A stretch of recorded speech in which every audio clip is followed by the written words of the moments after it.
He's reborn as an ant, a little pathetic ant worker who just hatched and can barely dig the ground. Meanwhile, the monsters around him are huge and hungry, eager to eat him right from the get-go. Now he has no choice but to run, hoping to get strong enough to deal with them later. Just recently, he was a human, and here's how he became an ant. As this guy wakes up, he tries to understand where the hell he is. Turns out, he just died. The last thing Anthony remembers is casually reading a book in the comfort of his home, and now he's stuck in this endless white void. If this is heaven, then where's the swimming pool and the all-you-can-eat buffet? He then gets another system message saying that he will soon awaken to experience life again in a new world, and his guide there will be Gandalf himself, who says that Anthony will be reborn into the magical world of Pangera, where destiny and luck will determine his fate. He'll start with some initial stats that seem pretty solid on paper. Anthony even hopes that maybe he'll be strong, like the MC in his favorite video game, but a more detailed rundown lists his skills as digging, acid shot, grip, and bite. And even more shockingly, his species identification lists him as a hatchling ant worker. Anthony just can't believe he's going to be reborn as an ant.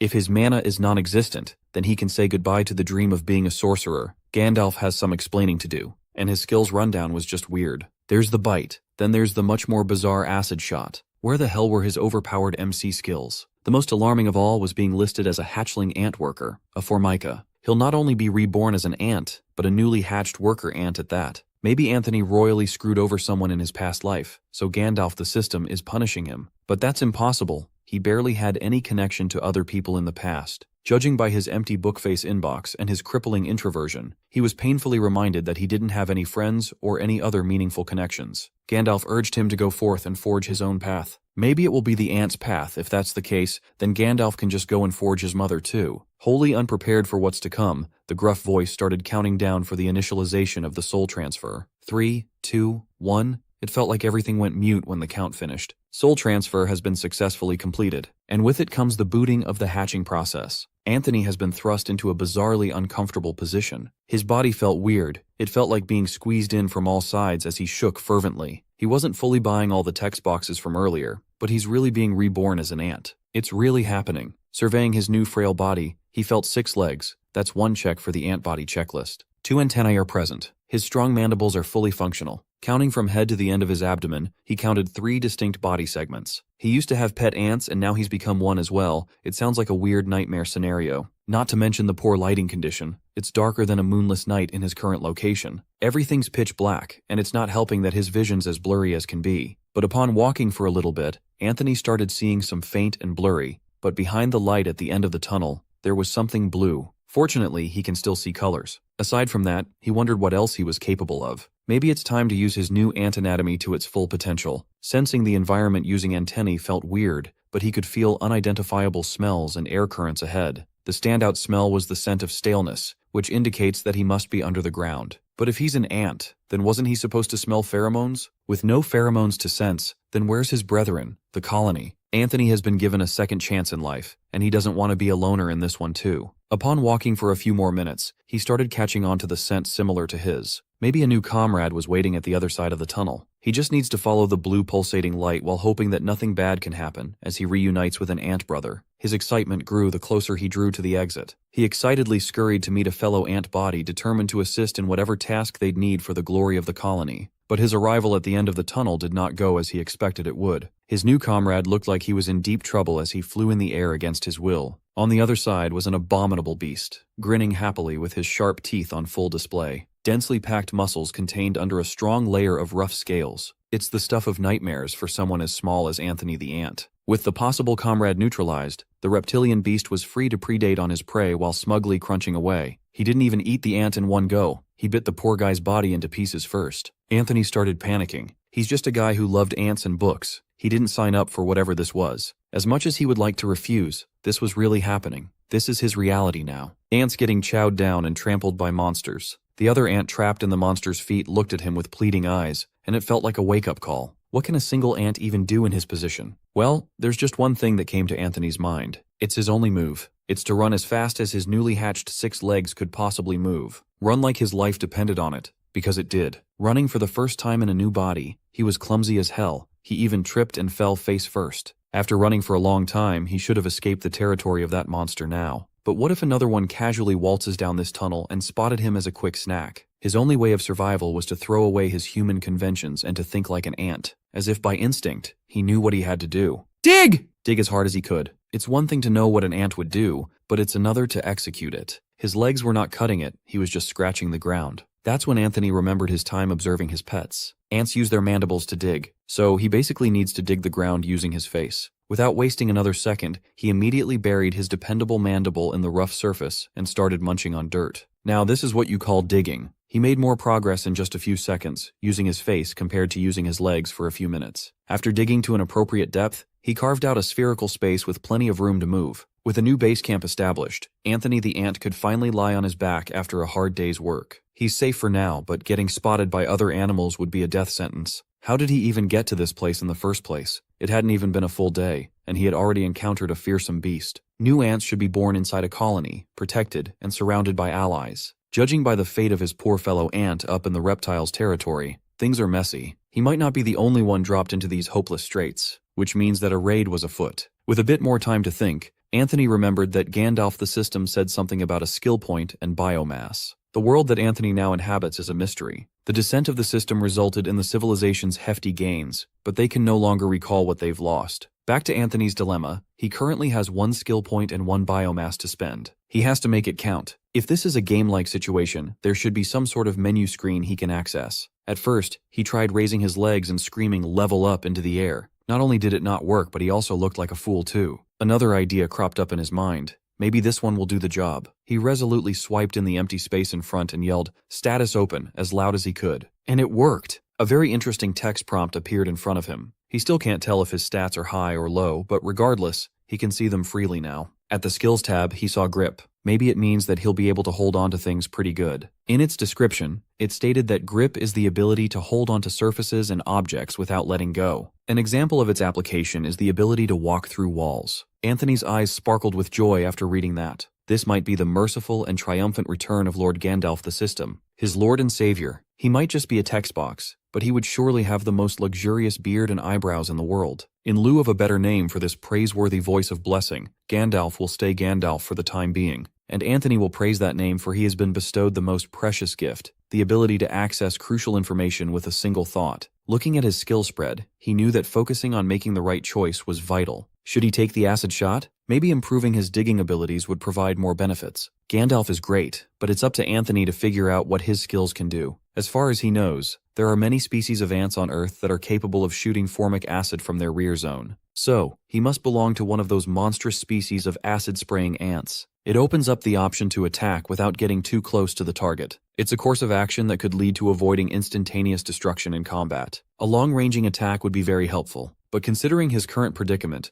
biting, crawling, digging, and shooting acid aren't really the best tools to focus on right now. What Anthony severely lacks is information. He hasn't figured out where the heck he is and what kinds of other creatures inhabit this place other than ants and croca beasts. He's pretty positive that he doesn't have vocal cords, so he only has himself to rely on for info gathering out in the tunnels. Going out there alone with who knows how many strange horrors could cause unspeakable harm would be madness. Just thinking about what could kill an ant on the surface was already mortifying. Anthony had to try and calm himself down from having a full-on panic attack. He must stay rational and chill to stay alive. After giving himself a pep talk, Anthony locked in. He only has himself to rely on from now on. He's already figured out his base skills. He just needs to spend his skill points. That's the million-dollar question, though. How does he even go about it? The answer came just as he was thinking about it. Gandalf himself gave him the prompt to spend his skill points. He couldn't help but praise this wise and magnificent disembodied system voice. He wished for Gandalf, the bringer of hope and light's beard, to remain fluffy as ever. There are a lot of options, so it's hard to narrow down the optimal choice. He needs to go about this thing logically. Being able to run faster would undoubtedly help him escape enemies when push comes to shove. Tunnel sense would also make it easier for him to navigate the field of the underground.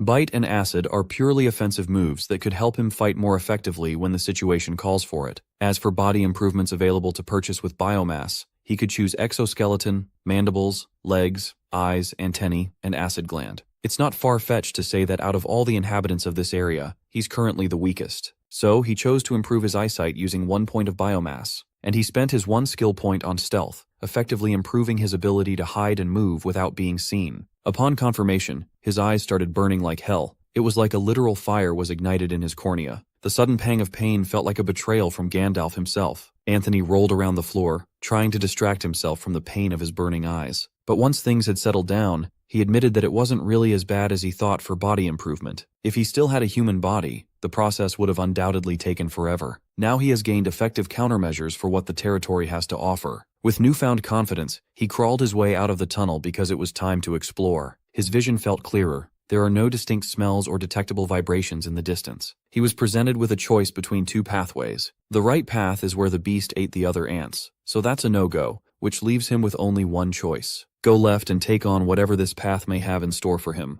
The panicking ant was gone. Anthony, the confident explorer, had taken over. He hurriedly crawled as fast as possible, and his speed wasn't bad at all. Anthony laughed inwardly as his adventure was going on without any hitch. Logic dictates that hanging upside down should help his stealth and grip skills. Now he just needs to use his new eyes. Compared to before, he could see a little better now. He even spotted mysterious twisting and branching blue veins in the rocks. With improved vision, he can also see what's going on with his body. With time, a newborn ant's soft and white exoskeleton should harden. Continuing his crawl, he eventually reached the end of the tunnel and was greeted by a blinding light. It was coming from the blue veins and the pool of water in a cavern. The reservoir was huge, but so were the monsters hanging around it. He was so focused on the water that he almost didn't see the fearsome beasts lurking around. Assuming that he's the weakest creature right now, he'd be as good as dead if he's seen. Stealth will not only be vital for survival but also for effective information gathering. As for his eyesight, everyone knows that having bad eyesight sucks. Anthony was so used to human vision that switching to pathetic ant eyes was disorienting.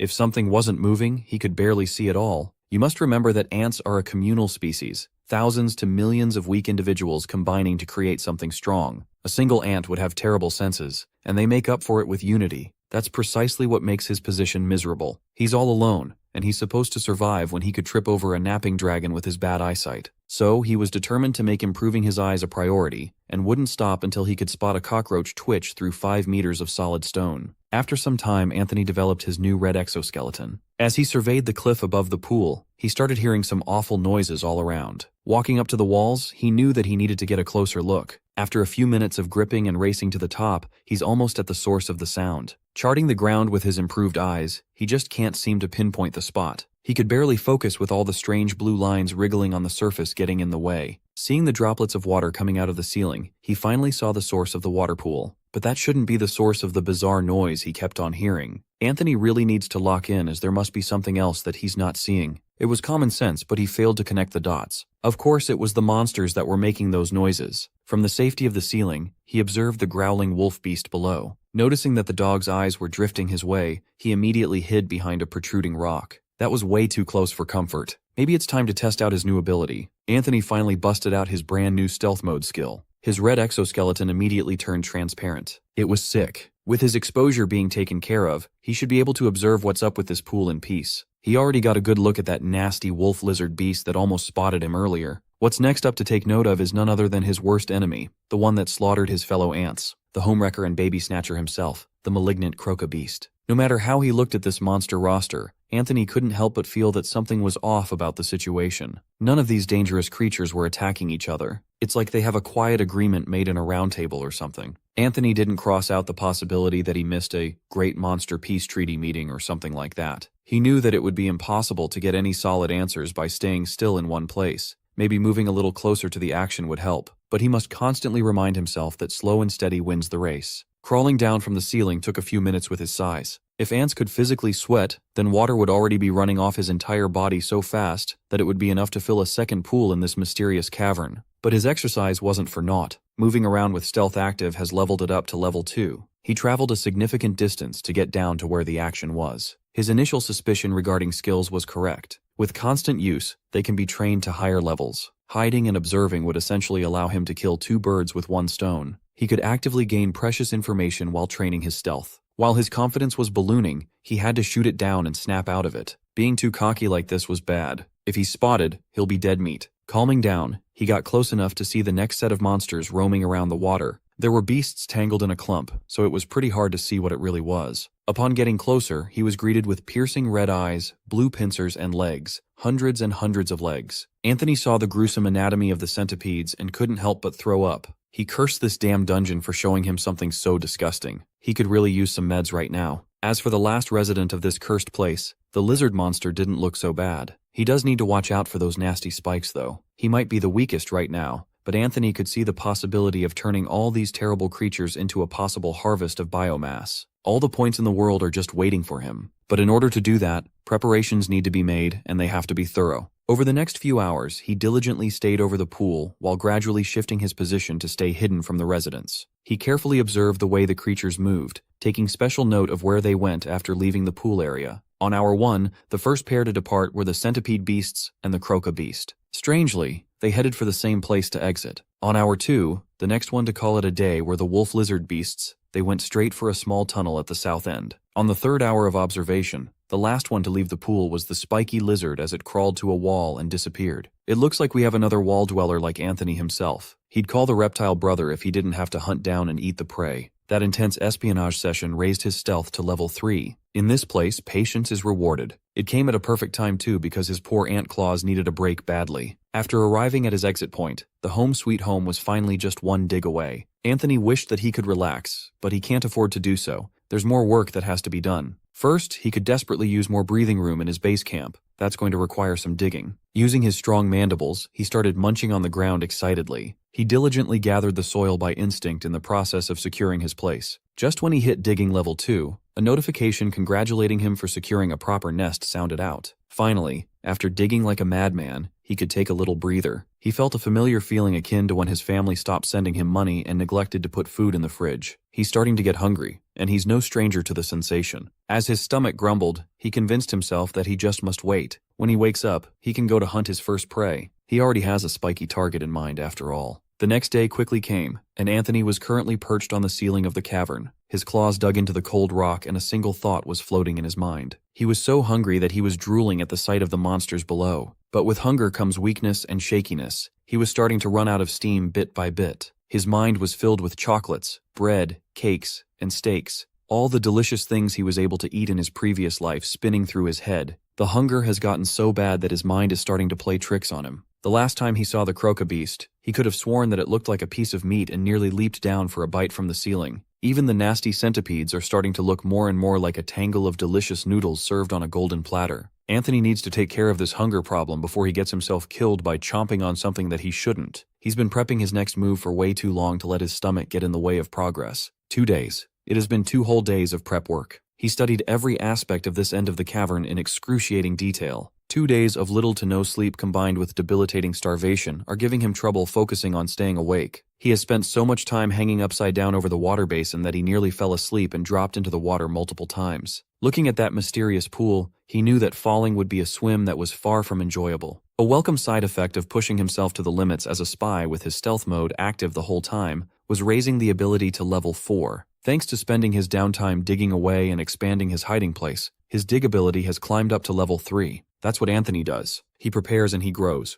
That's how the weak can target the strong. Still, hunger is a hard enemy to face. He could only hope that he could successfully conquer his first prey soon. As his antennae twitched, he sensed the target closing in. He could already smell the stench coming from the beast. When Anthony saw the light being reflected from a pair of reptilian eyes inside a groove, he knew that it was almost showtime. His chosen prey has been using the wall on the side of the cavern as a resting place, crawling down to get a drink in the pool once each day. It's basically an isolated creature with a predictable movement pattern, a creature that can be defeated. After a few minutes, the spiky lizard finally came out of its hidey hole for its daily drink. It's about time to test if Anthony's prep work could lead to a successful execution. Activating stealth, he quietly walked on the wall, trying to catch up to his reptilian prey. He assured his stomach that they wouldn't have to wait long. They just need to get in the right position to strike, and the mission will succeed. Upon getting a closer look at the lizard's spikes, he knew that getting stung by one of those would be mortifying. But he can't start thinking fearfully now. Fear is the mind killer, and his stomach is counting on him. He's prepared so much that he can't afford any distractions. The timing of his pounce will determine everything.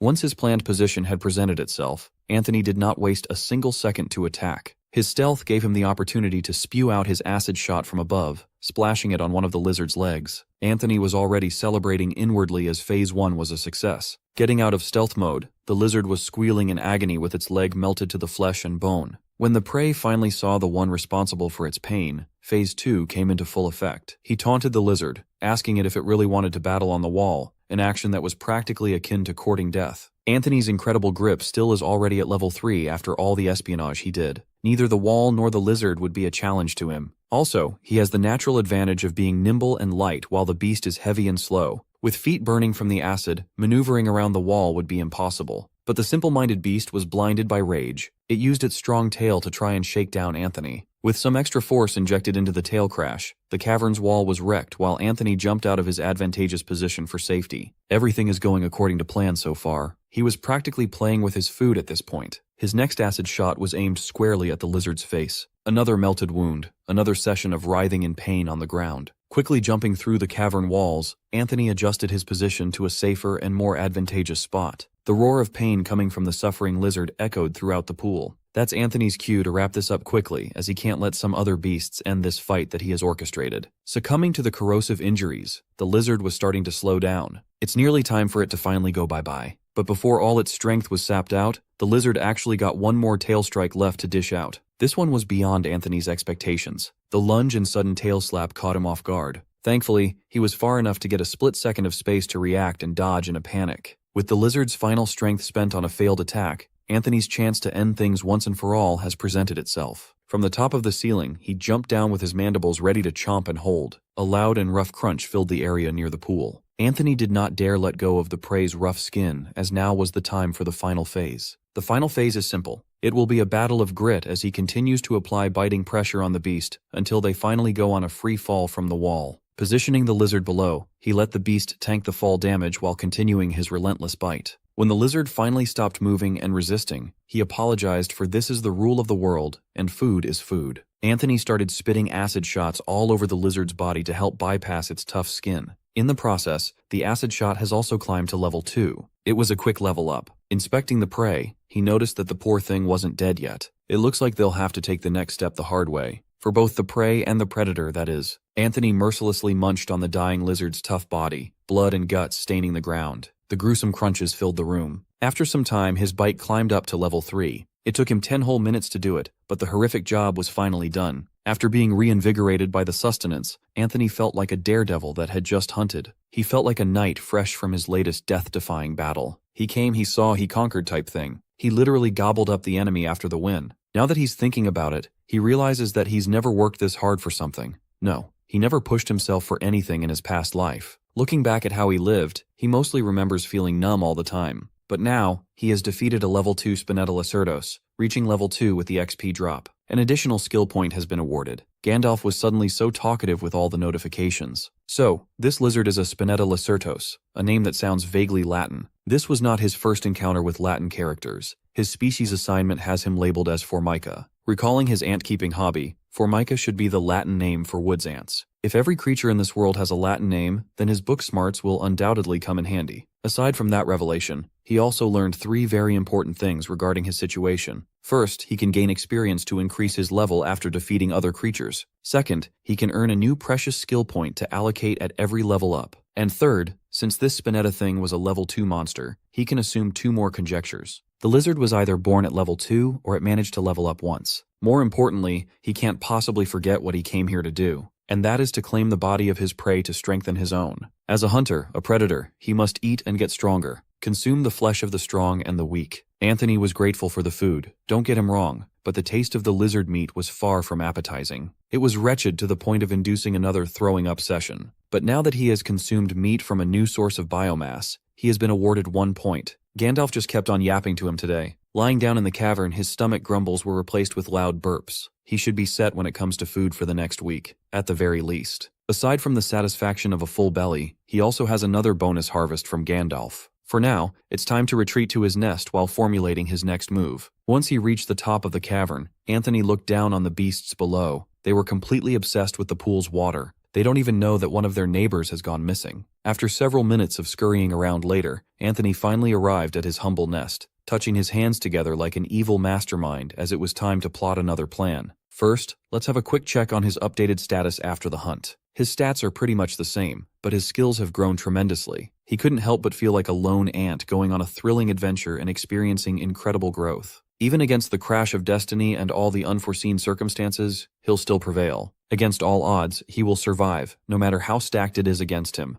But that's enough daydreaming for one day. He needs to get down from the clouds and be realistic now. Shaking his head from left to right, Anthony locked in on the present. Right now, he needs to make another pivotal decision, and it requires him to be prudent. He only has 2 biomass points to spend, so he'll have to consider all the options carefully. His gaze kept on going to the same place, his eye mutation. He wanted to evolve his eyes to +2 for the love of the blessed light. When Gandalf's voice asked him if he wanted to spend 2 biomass points to reach the next level, Anthony did not hesitate to confirm. He really could not get used to the abrupt effect of burning his eyes out for the sake of improvement. He hated the burn so much. After a while, his eyes were watering from the pain, but it was finally over. His current vision is still far worse than the average human's eyesight, but it will have to do for now. Now he has to spend his single skill point. Luckily, this decision wouldn't be too hard as he already had a skill in mind for some time now, and that skill is called tunnel sense. He's been in this cursed place for a few days now, but he's still clueless about most of its aspects. There are just too many unknowns in this world, so tunnel sense could be vital for his long-term survival. Using this new ability, he can essentially broaden the range of his every action. It would allow him to explore farther than his comfort zone while still being secured to make it back to his only place of relative safety, his nest. When Gandalf asked for confirmation, Anthony happily obliged with a smile on his little face. Obtaining a new skill felt wildly different from the pain of the body modification process. He described it as feeling like water running through his hair in a shower, except it was flowing and happening deeper inside his head. After a few moments, Gandalf informed him that tunnel sense had been learned. He could only hope that it would show how effective it was in his next exploration mission. Anthony gathered some leaves from the cavern and fashioned them into a bed. Before his next exploration, he rightfully deserves a nice and comfy nap.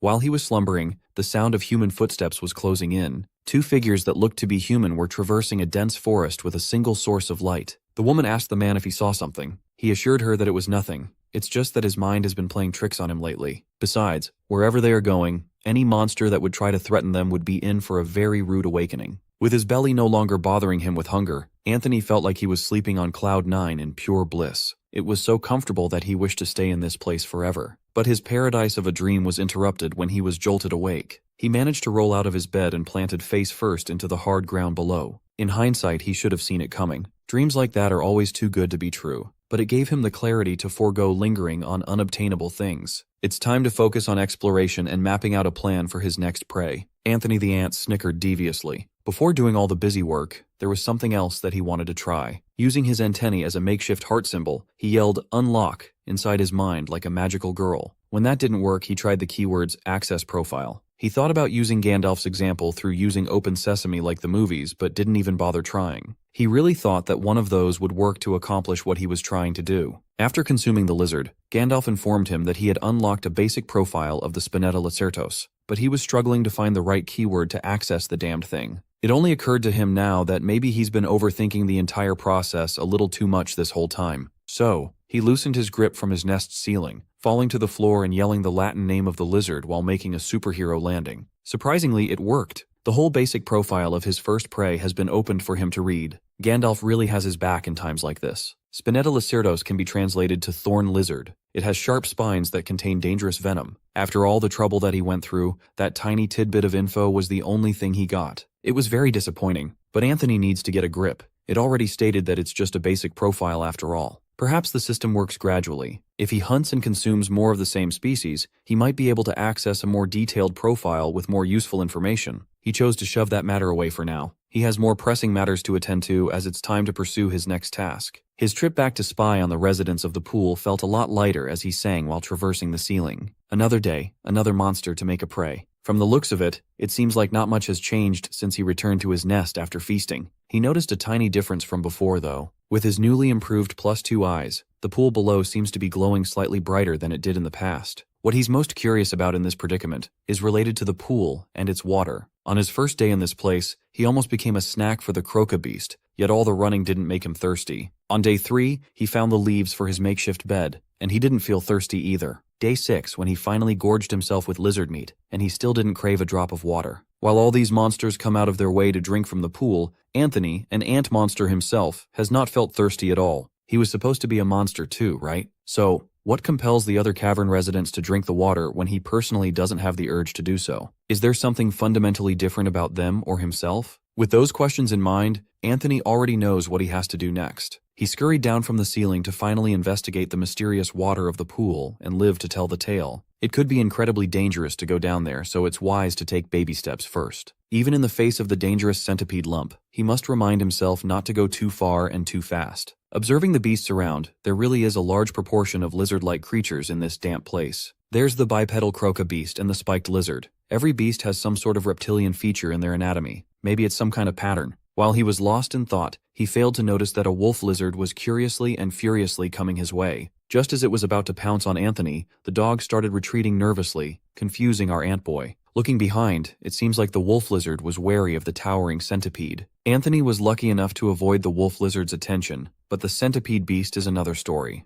Their whole tribe slithered and hissed like disgusting overgrown mutated insects. Their crimson gaze focused on a lone ant. Judging from their refrain to take action, Anthony thanks the gods that his hypothesis was right. You might be wondering why the survival-minded ant would risk coming into the open in the pool area right about now. Well, there's only one reason why he would expose himself in front of these monsters that could kill him in a split second. With his days of observing the behavior of the residents, he has never witnessed a creature approaching, drinking, or leaving the pool area be attacked, not even once. It's like a neutral zone of some sort. Now, there are plenty of conflicts during those scouting days for the lizard, but the monsters always take their disputes outside the pool area. In conclusion, there must be something special about this water force to compel the monsters to hold back. And Anthony was positive that it didn't have anything to do with just simple hydration. He knows he can't avoid it out of sheer curiosity, but he really doesn't want to drink the pool water. Anthony just steeled his resolve, closed his eyes, and dunked his face into the pool to drink some of the mysterious water. His immediate reaction was to jump out and roll over, for the water burned like hell on his tongue. The portion that he managed to swallow lit a fire in his insides. It felt like drinking hydrochloric acid for some unknown reason. Is this really what these myriads of creatures have been coming here for? Are they really going to this place every day for this painful, burning water of death? If so, then what the hell is wrong with all of them? Was Anthony reborn inside a cavern full of masochistic monsters? He still couldn't shake off the feeling that he was missing something. Aside from the burning sensation, there was virtually no change to his health. Based on its blockbuster appeal, he was expecting something spectacular to happen, since all these monsters seemingly obsessed over some pool water for days on end. But to him, it had no effect. Nothing at all. Since he had done what he came here to do, he just decided to explore the rest of the cavern elsewhere. Before doing that, he just can't resist going for one more sip. This time, he slurped as hard as he could, taking in as much liquid as his tiny body could handle. Just like before, it really freaking burns. He had to roll all over the floor, spitting out what he just ingested out of sheer pain. Throwing up the majority of the pool water, he decided that it was nothing but horrible stuff. He made a mental note to himself to never try that thing again, no matter what. Now that he has somewhat investigated the mystery of the pool water, it's time to expand his exploration of the rest of the cavern to map the cave network using his new tunnel sense. With his newly acquired ability, traveling has become simple. All he has to do is head towards the regions where the light veins are densest. Aside from that, he unexpectedly started smelling something from a distance. It made him question just what sorts of other creatures lurk within these strange tunnels. After picking through his brain while constantly on the move, he accidentally stumbled upon something quite familiar. A man-made structure designed to bridge a large vertical distance between lower and higher levels by dividing it into smaller vertical distances. Those are unmistakably stairs. Looking down the length of the stairs, Anthony noticed that the winding blue lines were also present. Out of curiosity and excitement, he hurriedly made his way into the descent to take a closer look. It appears as if these stairs have been carved directly into the rock. There's even some intricate ornamentation on every step. Now, who exactly would be responsible for carving solid rock? That is the question that he enthusiastically asked himself. Why, humans, of course. This was the first tangible evidence that he had come across that any sort of humanoid creature existed in this new world. He couldn't help but wonder what sort of fantasy people live in this place. Anthony daydreamed of saving the mighty dwarves from a power that threatened their very existence. Or maybe he'll encounter the legendary and mystical elves known for their longevity and beauty. No matter what he encounters, he has to admit that things are getting more and more interesting. He was halfway down the stairs when he started asking himself why humans would bother to carve stairs into this particular tunnel and not the other ones. Well, for a self-proclaimed genius like himself, the answer is almost self-explanatory. This path he was walking on must be a frequently used tunnel. Therefore, they've made some effort to make it more convenient to travel down and up on. This means that there is a high likelihood that there are more stairs in the immediate area. Perhaps there's even a path to the surface where he could exit this miserable cavern filled with danger. That possibility gave Anthony the courage to take the next step. Here goes nothing.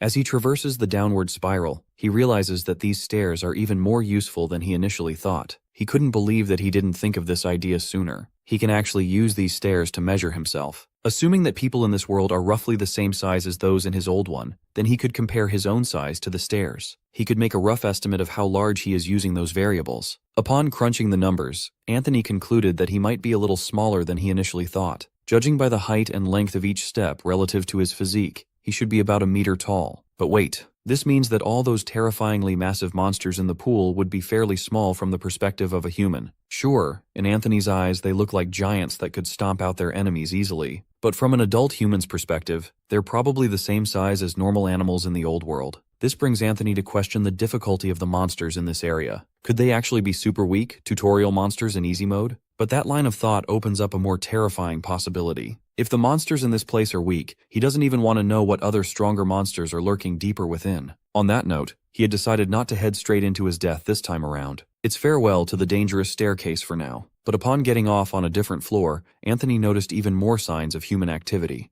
There were torches on the walls. The farther he travels, the more signs of civilization present themselves. Perhaps the surface is closer than we think. He went deeper into the tunnel. The farther he got, the fewer pulsating veins of light along the walls were visible. Although this setup was perfect for a stealthy creature like him, he just couldn't shake the feeling that somehow, something was off. His heart was literally pounding in his chest, trying to break free with a mixture of emotions. There's a very real possibility of meeting a real person from another world. Isn't that exciting? He already has so many questions lined up in his mind. What do they look like? What fantastical race will they be? Would they know magic? Maybe there's some sort of adventure guild that explores dungeons. Maybe he'll be able to communicate with them through sign language or some form of interpretative dance. Anthony's mind was flying all over the place, and he was already envisioning the breakthrough in ant and human relations on the largest scale. He was fairly certain that it's not often that humans encounter the mind of one of their own trapped in a monster's body. It's possible that he's the first of his kind. As he ventured deeper into the cavern, it started becoming narrower and the slope steeper. It didn't take too long for a blinding light to cover his blurry eyesight. Looking above, there's a hole in the cavern ceiling, and if he wasn't mistaken, sunlight was coming in from above. It's the first time that he's seen and feeling the sun. He apologized to the holy light for taking this luxury for granted back in his previous life. With the discovery of sunlight, he concluded that the surface and the outside world were a lot closer than he originally thought. Looking in the other direction, there seemed to be more sources of light ahead, meaning there should be more human construction. Before even finishing that thought, Anthony happened upon a partially opened wooden door. Judging from the design of the structure, he thinks that it might be a guard room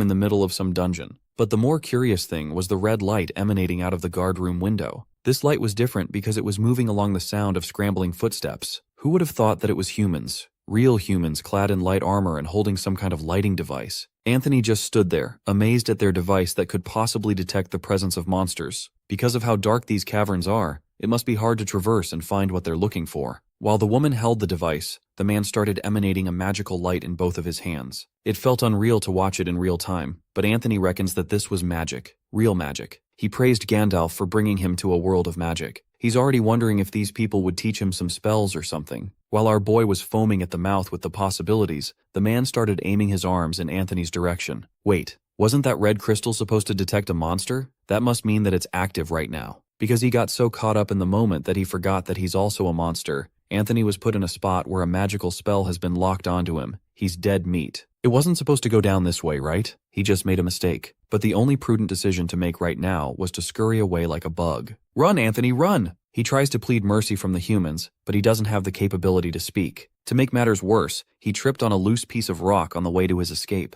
Anthony wanted to express that he was just a tiny and harmless ant, but the fireball made of mana was already closing in on him. He wasn't hit directly, but his legs were sore from tripping and running. His mind says move, but his legs say otherwise. Trapped and immobile, even more fireballs launched towards the poor ant. He had to muster every remaining fiber of willpower in his muscle to make the next run, using the columns as his cover. Even using cover was useless. In another angle, a single arrow almost pierced his abdomen. If he wants to make it out of this pinch alive, then he's going to need an effective distraction. But first, he must secure an exit route to safety. He shuffled through the random tunnels, using his tunnel sense to judge whether the path was feasible or not. Upon going through 3 pathways, Anthony came upon one with a god-awful stench emanating from within. The humans were already upon him, so he decided to fight like a monster and squirted a 2-way acid shot for each of them. It didn't delay the 2 effectively. It just made them retaliate with another arrow. Anthony was getting good with his reflexes, dodging the whistling arrow by ducking. What's for sure was that his attempt at the human and ant monster relations had just gone up to smoke. Multiple fireballs desperately chased after the lone ant, as if they're some kind of homing missiles. Anthony had been running for so long that he lost sight of the surroundings, bumping into a protruding rock. But thanks to Gandalf's blessings, he managed to survive and catch a breather inside a tiny tunnel. Realizing what had just happened, he started beating himself up for being so stupid with how he handled the situation. He failed to remind himself that he's not human anymore, and with that, his human privileges have been revoked too. From now on, he needs to take the fact that he's a 1-meter-long monster ant into account in every interaction with others. On the other side of the small tunnel, menacing hissing sounds could be heard. He might have messed up earlier, but he needs to snap out of it immediately. Anthony needs to think about what's better for him right now. Face the hissing centipedes on the other side, or the fireballs from the humans behind.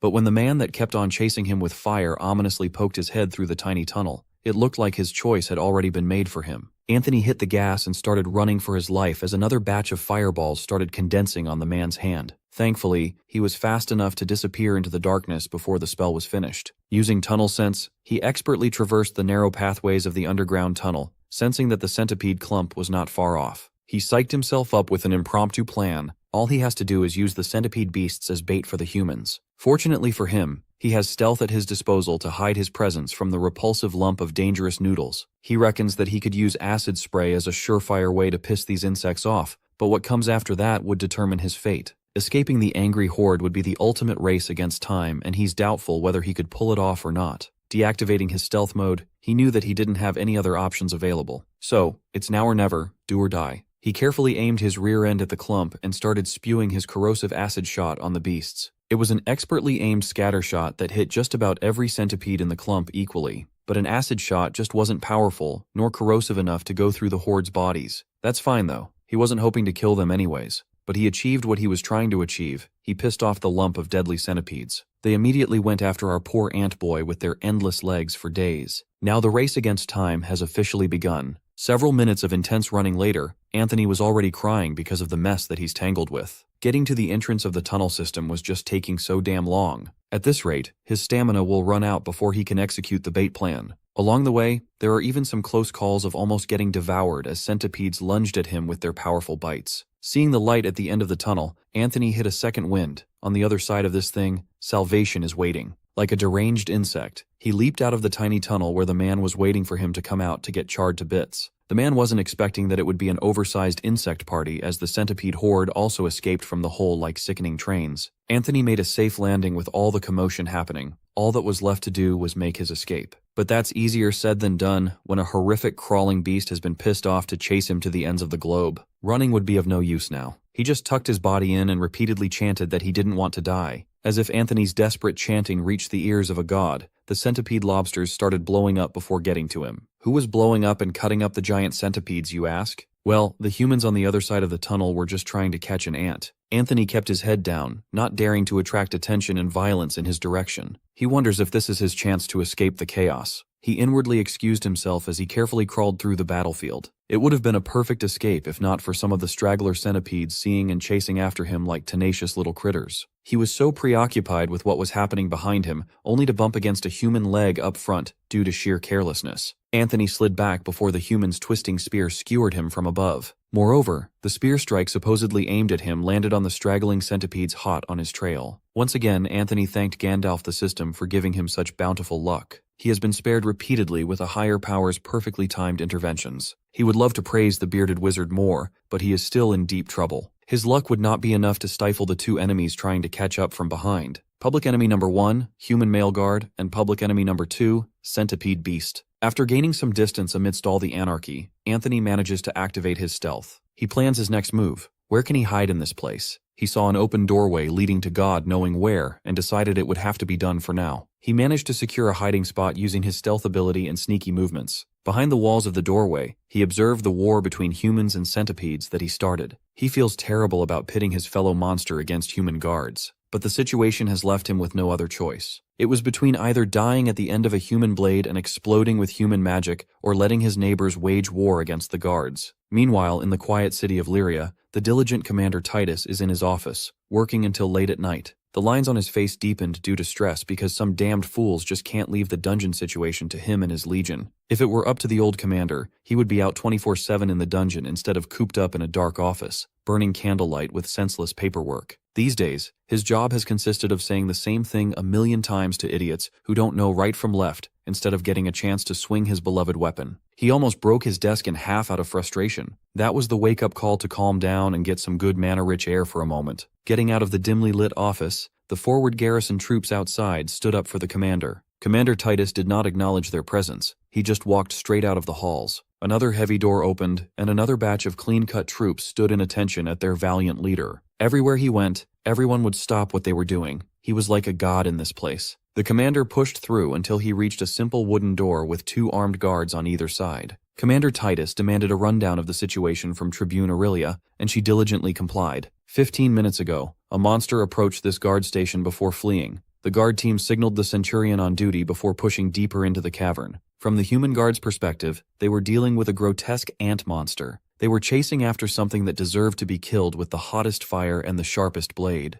Titus found that rundown weird. He confirmed if the monster did not attack head-on, but fled instead. He promptly turned to the unassuming wooden door, alarming Tribune Aurelia and asking where he was going. The commander casually answered that he was simply joining the suppression expedition personally. Commander Titus's interest is piqued by the accounts of a monster with enough intelligence to flee danger. Behind the wooden door, the guard was still busy fighting the intense war against the centipedes. The mages unleashed their best spells to burn the beasts. No matter how ferocious the centipedes were, they were no match against the power of mana. Anthony was trying to get to a better position, only to get locked in the middle of the pandemonium, with only his stealth ability to keep him safe. Anyone with eyes could see that this war of humans and beasts is not even a fight anymore. It's just some plain old slaughter at this point. Anthony was powerless, too powerless to add anything of value in this battle. It's not like he can mince enemies with a long-range mandible attack or anything like that. Clueless times like this always leads him to ask Gandalf what he's supposed to do. Instead of getting Gandalf's advice, he got a crispy slap from a familiar human figure. It was Human Anthony. He thanked Human Anthony for the much-needed wake-up call in desperate times. Looking on the bright side of things, this series of misadventures has confirmed so many things that he was curious about. First, it verifies the existence of magic in the form of human spells. Secondly, there exists a human society in this world. Also, a power gap between his ant self and the humans is there, and it's massive. Another lesson he learned is quite game-changing. For now, the king of attributes is HP. After getting blasted by stone shards and scorched by fireballs, his HP reached the critical point. He was down to 15 HP, which is practically half. But at least he finally figured out how much damage he would take in combat. The cost of that lesson is now that he will need to find a way to regenerate the missing hit points. Thinking of ways to get back to the green zone, he reckons that his HP will automatically recover over time. But it may have to be a little more complicated, and he will need to heal his wounds manually through some method. Either way, he can't just waste the golden opportunity that the war he started has presented in front of him. A near-endless number of beast corpses were laid down on the ground like a buffet. Some were even cooked by flames. For now, he needs to lock in as there is a mountain of biomass waiting to get devoured. Anthony acts on his most primal instinct to ingest those much stronger than him, getting stronger and packing on biomass with every second that passes. It took him quite a while to get from one side of the buffet to another,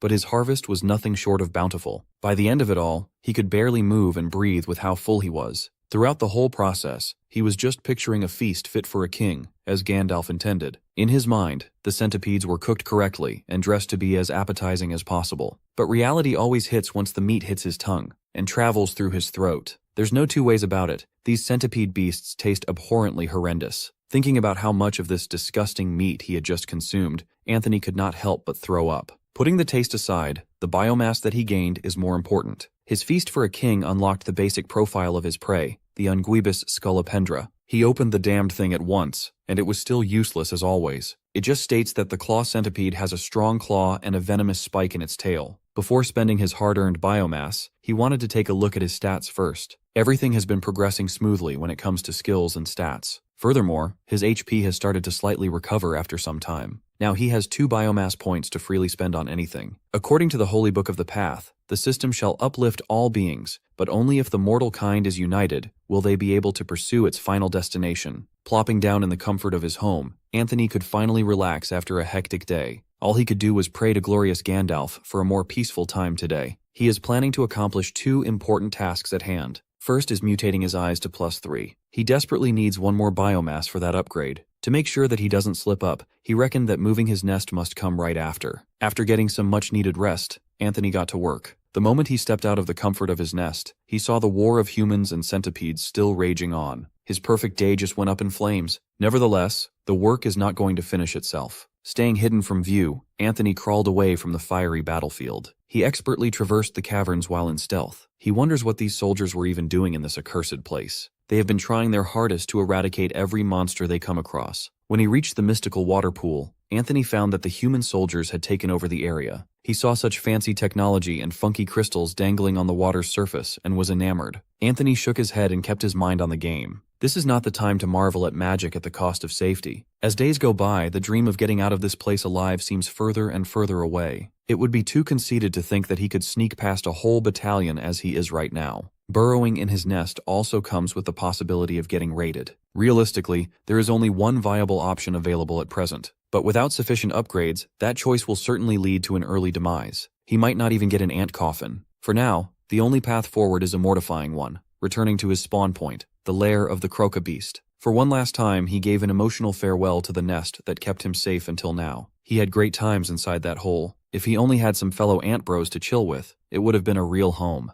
Speaking of ant bros, perhaps this is the perfect time to find his birth nest. If he could reunite with the colony and get together with his own kind, this life might not be too bad. After all, the beast that snatched him before birth could not have moved too far from his home nest. If he recalls the details correctly, the colony must be in one of the 3 burrows from his spawn point. Choosing to stay positive in the face of uncertainty, Anthony set forth. His ultimate goal is to find the queen and his ant bros. Maybe he could give his mother a hug when they reunite. Moving away from the pool and following the light, Anthony moved at full speed. He noticed that the veins lining the cavern walls had gotten brighter than before. Moreover, they are pulsating more frequently. It was a truly peculiar sight. When he reached the end of the veiny tunnel, he slowed down and carefully scouted ahead, hoping that no threats were waiting to pounce on him. After eyeballing the open space before him, he breathed a sigh of relief. He's on the clear for now. To find the most optimal path from here on out, Anthony activated tunnel sense. Mapping this mysterious place will take him away from the cursed surface and its nasty human armies. After a few minutes of tunnel scouting, his antennae began to pick up something. About 100 meters away from his current position, a distinct change in the air could be felt. Zeroing in on that change, he hyper-focused his antennae on its direction. He was so dead set on following the trail that he bumped his head on a wall. The signal continued forward, but there are 2 paths that might lead to it. Gandalf must be asking him to make the call and choose between the 2. After a preliminary scan and based on his intuition, both options seem pretty unfavorable. Left with no other choice, he dumped the biomass he had accumulated to upgrade his antennae for the sake of accuracy. Similar to upgrading his eyesight, this level up brought about a searing pain that left him rolling on the ground. He cursed cruel Gandalf for making him suffer for a slight increase in his chance of survival. With a more refined sense, he confirmed that one of the paths has a faint but promising scent. One of the trails felt less like instant death, so the choice was easy to make. After a lot of deliberation, Anthony pulled the trigger and pushed forward. His mantra for today is slow and steady wins the race. Halfway through the route, his antennae sprang up as elation filled his little body. He just sensed a whiff of pheromones. By using a pheromone gland, ants can lay a trail for other ants to detect and follow. This might be it. After surviving on his own for what felt like forever, his ant bros are finally calling him home. If he could just see what was waiting at the other side of the trail, he would not be celebrating at all. Webs of silk traps littered the place as a creature patiently waits for unwitting victims. Anthony moved like the wind as he followed what he perceived to be pheromones from his kin. He was absolutely hyped, thinking that the colony was calling him and lighting a beacon to bring one of their own home. Halfway through the journey, he checked himself. He can't afford to get carried away here. He still remembers the cost of being overzealous. His HP hasn't recovered to max yet.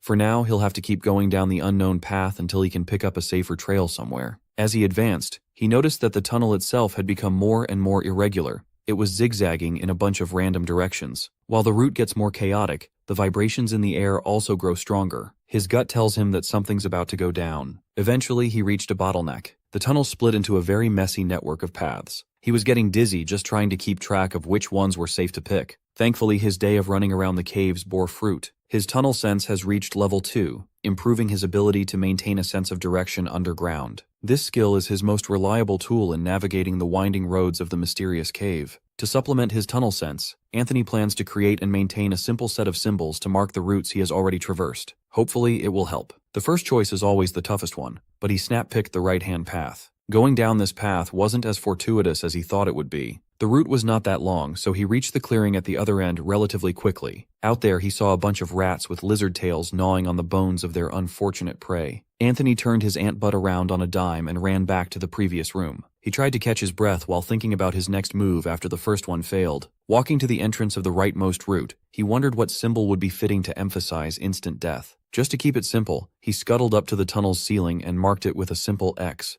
Hopefully, going through the motions like this would eventually lead him to somewhere he could work with, somewhere a little more manageable. Going through the next tunnel, he felt safe, almost pleasant in fact. This feeling could get him killed. Thankfully, his instincts saved him from being complacent. While traversing the cavernous walls, he caught a glimpse of a spider web neatly laid and expertly hidden. Without his level 2 eyesight, he would have tripped over this trap for sure. He would not have noticed it in time. Walking headfirst into the enemy's territory would have been the end of his story. Frankly, Anthony was pissed. Those stupid spiders must think they are the king of the insect world just because they can set up something so elaborate to feed on others. The way he sees it, those freaks are a bunch of lazy bums that let their web do all the hard work instead of getting off their asses. He views the honest and straightforward worker ant as the pinnacle of honor. If he just had about 200 of his brothers in here to command, he would never cower against a spider. Words cannot express just how much hate he has for those web-slinging freaks. Deciding to press on to scout the situation up ahead, Anthony's pace slowed to a crawl. He sees the webs all over the place, but the architect is nowhere to be found. That doesn't mean it isn't nearby. Gathering information takes precedence for now. That's the best way to know the optimal path forward. Once he was out of the tricky sticky zone, he crawled back to the ground where the traps were thin. Using his mandible, Anthony broke off a loose pebble from the floor. With a little bit of wind-up, he flung that pebble up into the mass of spider webs, ruining the elaborate trap with one thwack. Seeing that rock throwing seemed like an effective way to clear the way, he continued flinging. Anthony picked up yet another pebble with his mandible and worked on his pitch. He was like the Shohei Ohtani of pitching rocks into webs. Once he cleared up enough webs to open a relatively safe path, he dashed forward. He knew that the architect of this death trap must be hiding nearby. By destroying the web structure and letting the pebbles stick to it, the monster will eventually surface. As expected, the arachnid freak finally showed its ugly mug. Right now, it must be thinking that lunch has arrived. It only took one look for Anthony to almost hurl at such a hideous thing. The thing had 8 furry legs that could hardly support its fat body. Compared to an ant's perfect 3 body segments and 6 functional limbs, spiders are simply an abomination. As far as Anthony knows, spiders are supposed to be lower on the food chain and roughly the same size as him. The one in front of him might not be a high-level monster. If this many-legged fiend could just sit still for a bit, he could accurately gauge the distance for a long-range attack. Wiggling his butt to perfect the aim, Anthony held until the very last second for maximum precision. Once he accounted for the wind and the placement, he shot his acid out. The nasty green goo squirted all over the hairy beast. Its effect was instantly felt. The hair and the flesh produced a gnarly hissing sound as they burned and melted. Unfortunately, even though he had some upgrades, his eyesight is no match for a regular spider yet. Luckily, he has stealth to make up for his deficiencies. He fumbled the first shot. The effects were nasty, but it only hit one of the spider's many legs. After that first assault, Anthony quietly followed the clueless spider. It clearly thinks it's safe in the shadows, but Anthony's stalking skills are top-notch. Once he got a better angle with the help of stealth, he fired the second acid shot with utmost confidence. This time, the substance hit the target squarely. The hissing sound grew louder as the spider melted alive. To add salt to the horrid wound, Anthony deactivated stealth and deliberately taunted the spider to chase after him. This is the only way he could separate the coward from its home court advantage. Despite all his shit-talking, Anthony admitted that he is shivering inside his carapace at the thought of the spider's inevitable rampage. At least he reached his safe zone before it could catch up. If worst comes to worst, maybe he could circle back to where the wolf lizard pack is hanging out. In doing so, he could let the spider and the wolves duke it out while he watches on the sidelines. In a perfect world, those dumb dogs would immediately shift their attention to the incoming many-legged freak as soon as he hides himself. If Anthony could slip away through that den and into safety, it would be, one might say, a perfect crime. Fortunately, he doesn't have to rely on a plan with too many uncontrollable variables. The pissed and injured spider appears to be as cautious as he is. It makes sense. Why would that fucker move when all it has to do is sit inside the web and wait for a stupid prey to be delivered on a silver platter? After a nice meal, that spider would undoubtedly heal back to full. Anthony envisioned himself as a spider. He could practically create a domain expansion where food would come to him, get trapped, and he could reap free biomass. He cursed spiders for being creatures in easy mode in this ruthless dungeon. His rage is reaching the skies. To ease his fury, Anthony decided that the spider must die sooner rather than later. A day has passed since the first encounter. Even though he is pissed, he still weighed the odds of winning meticulously. After much deliberation, he concluded that the odds are in his favor. Firstly, the tunnel is unusually bright, even though his eyesight is only at +2. The light makes it serviceable, and spotting the enemy will not be too difficult. Secondly, based on raw estimated stats, the spider and he seem evenly matched as long as he could take away the web advantage. With all these factors in mind, he could probably eat some new biomass and quell the anger in his heart if things go his way. The question remains, how exactly can he lure that freak out of the web? Phase 1 is already complete. With his 2 acid attacks from yesterday, he likely chunked that freak by about 5 HP. The safest way to go about this hunt is to continue harassing the arachnid, ambushing the poor guy multiple times until Anthony prevails. After all, one hit from those poison fangs could land him in hot water. With his antennae perked up and forward, eyes open, and brain solely focused on the hunt, Anthony set forth. He cannot afford to commit a single mistake. It did not take him long to reach the web-riddled path. He investigated every inch of the route and found no sign of the architect at first. Luckily, he stumbled upon a pile of spider eggs hidden nearby. It's a little bit cruel, but these things should be the best tool to lure that insect out of hiding. Reminiscent of the pebbles from yesterday, he started tossing the eggs up on the web. Hopefully this convinces the spider that some juicy prey has been caught and entangled. Anthony kept going and tossing, not stopping until his mortal enemy showed itself. After tossing the last egg up on the web,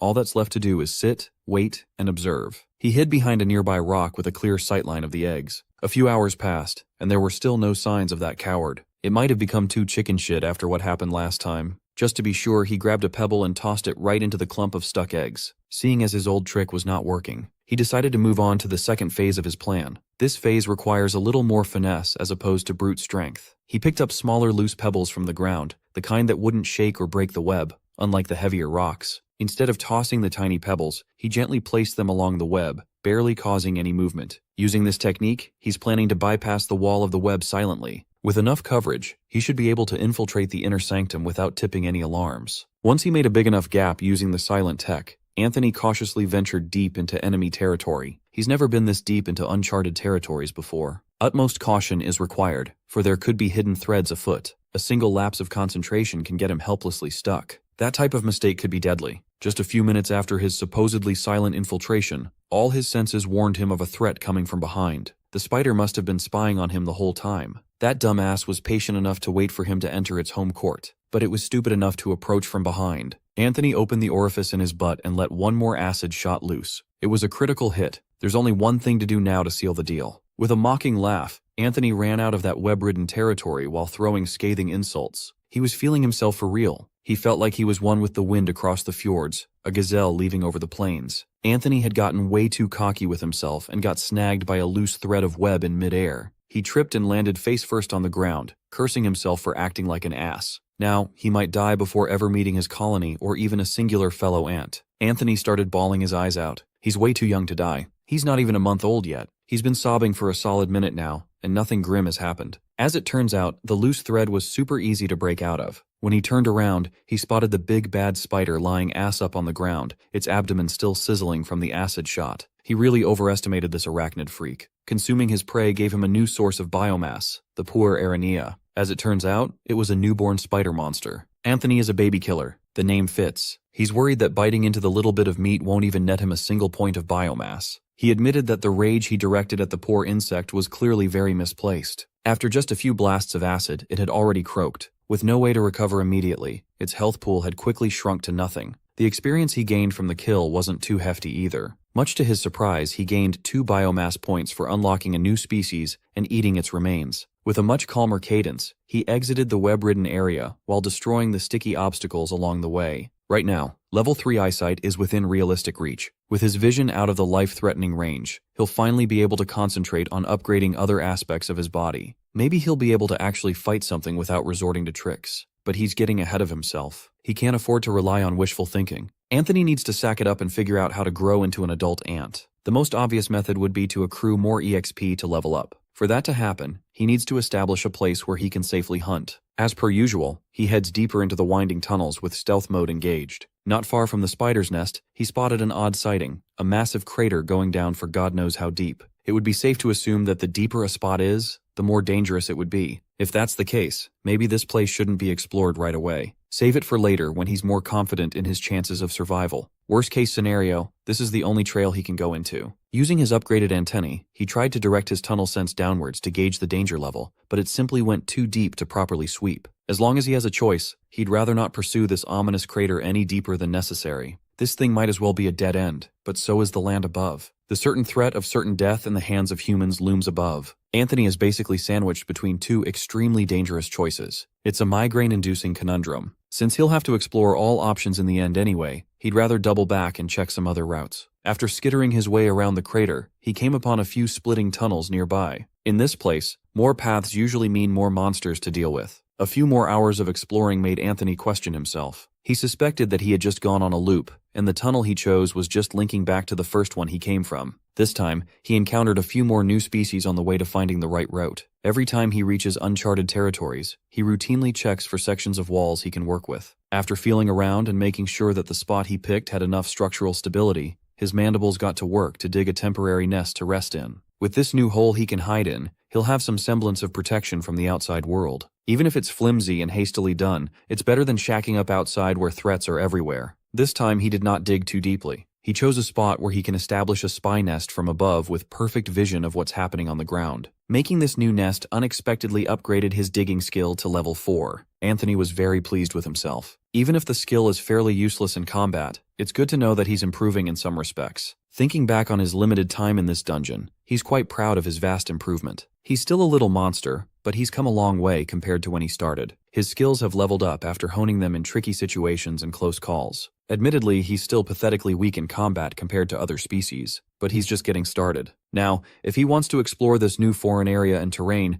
he'll need to get some rest to stay on top of his game. Anthony raised insects in the past. He knows that ants don't typically sleep. They simply stay still, entering a state of reduced physiological activity called torpor for energy conservation. Even so, he liked the feeling of metaphorically closing his eyes without actually having eyelids to close. Maybe it's a remnant of his human habits. After a full night's rest, Anthony's mind was refreshed, and peak performance was reached. Now it's time to continue his exploration into the unknown. His goal for today is to secure one more biomass point to improve his eyesight. After that, he can finally experiment with the rest of his body. Theoretically, he can focus on more powerful legs, carapace, mandibles, or acid gland. Any of these upgrades would make it a lot more comfortable and secure when hunting. With kills come EXP to gain more levels. An increase in his stats would practically contribute to his progress into becoming an adult ant. Stealth is already at level 3. Hopefully, it can level up further by shadowing some new monsters in the area. Unfortunately, his first turn led him to a marked tunnel. It looked just like the path extending from the cavern he had already passed. This time, he certainly circled around just to put himself near the area where the soldiers had congregated.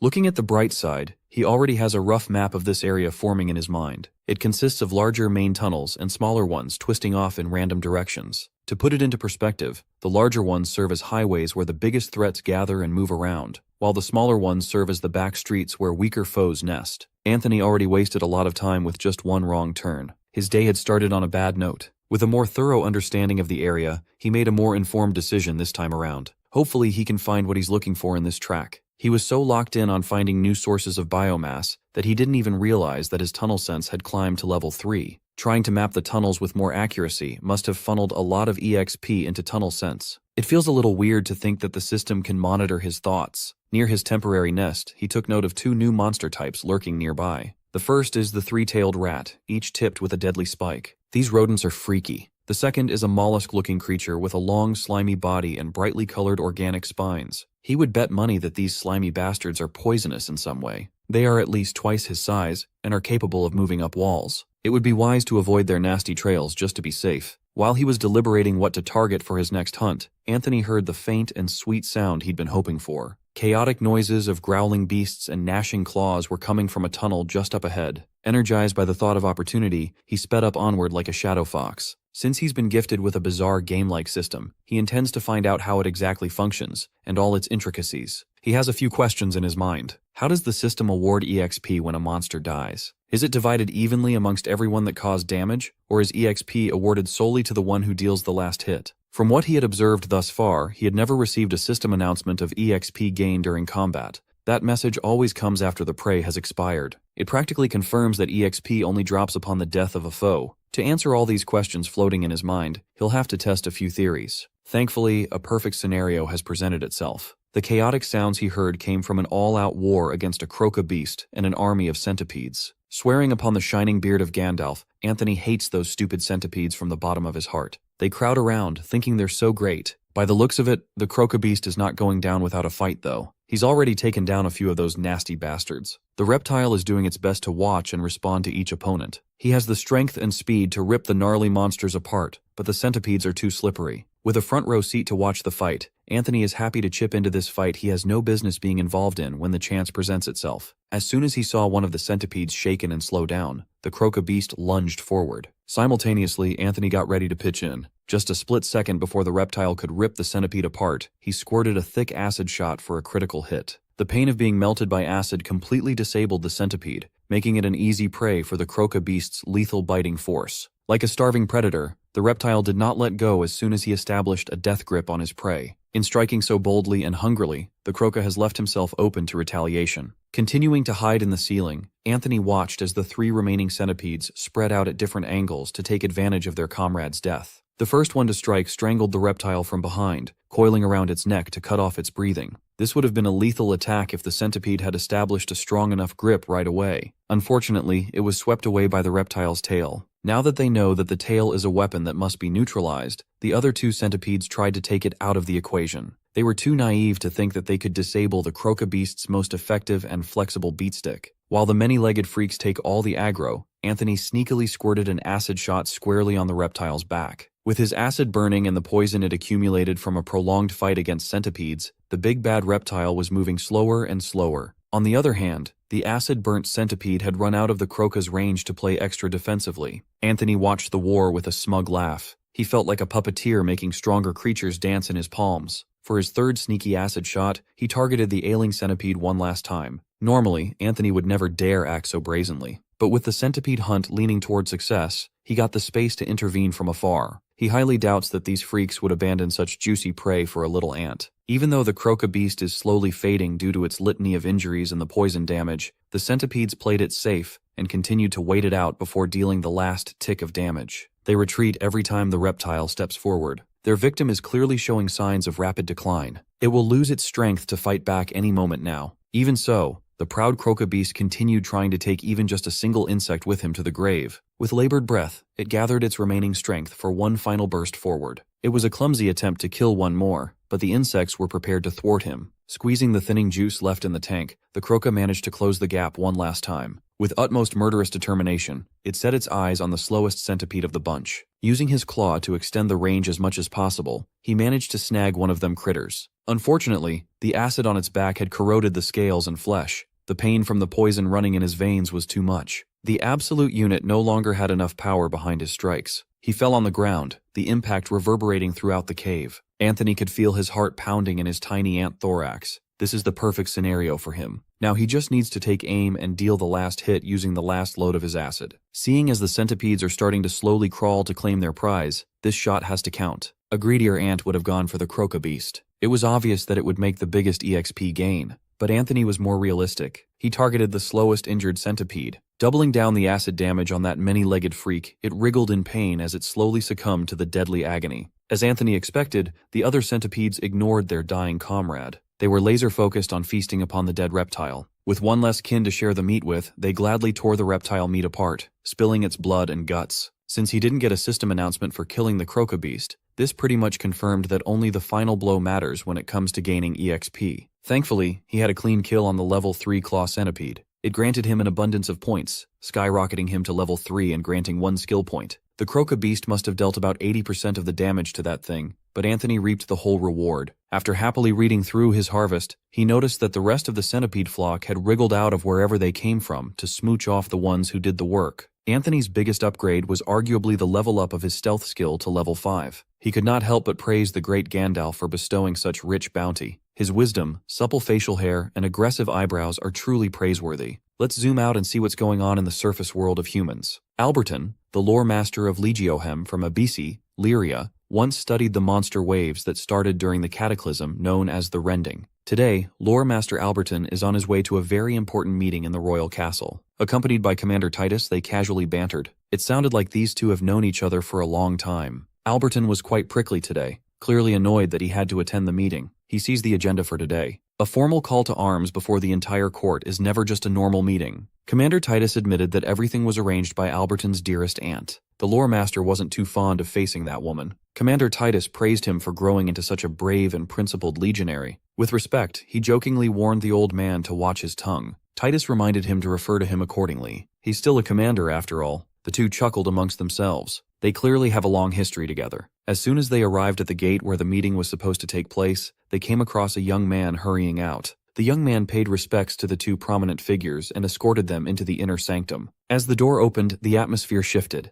In a hall lit by the glow of the setting sun, some of the most important figures of the land have gathered. At the end of the hall was a woman sitting on an ornate throne. Commander Titus of the Deep Legion and Lore Master Alberton were welcomed with utmost fanfare and respect. They walked straight towards the woman sitting on the throne with their backs straight and solemn expressions. Those who arrived earlier had mixed reactions to their arrival. One particular person, an absolute baddie, turned around to give them a wink. Commander Titus looked at the stoic Alberton and sighed. They paid proper respects to the woman in charge, and she gave the legionaries a warm smile and permission to be at ease. She was glad to see her nephew after such a long time. Alberton had buried himself in study for far too long to avoid the stuffiness of royal life. Commander Titus knew that the Queen had called this meeting partly because she wanted to drag the idiotic lore master out of his cave to get scrubbed up. With everyone present, the Queen formally began the meeting. She gathered representatives from many of the kingdom's prominent cities. She intends to discuss the activities within the dungeon and the course of action they must take from this point forward. To begin, the most qualified man to talk about this subject is none other than Commander Titus. He iterated that mana levels within the dungeon are climbing quickly. According to his team's projections, the kingdom can expect a wave to break in the first strata in as little as 3 days, maybe 4. In addition to this, legionaries on guard have witnessed a monster ant emerging close to the surface.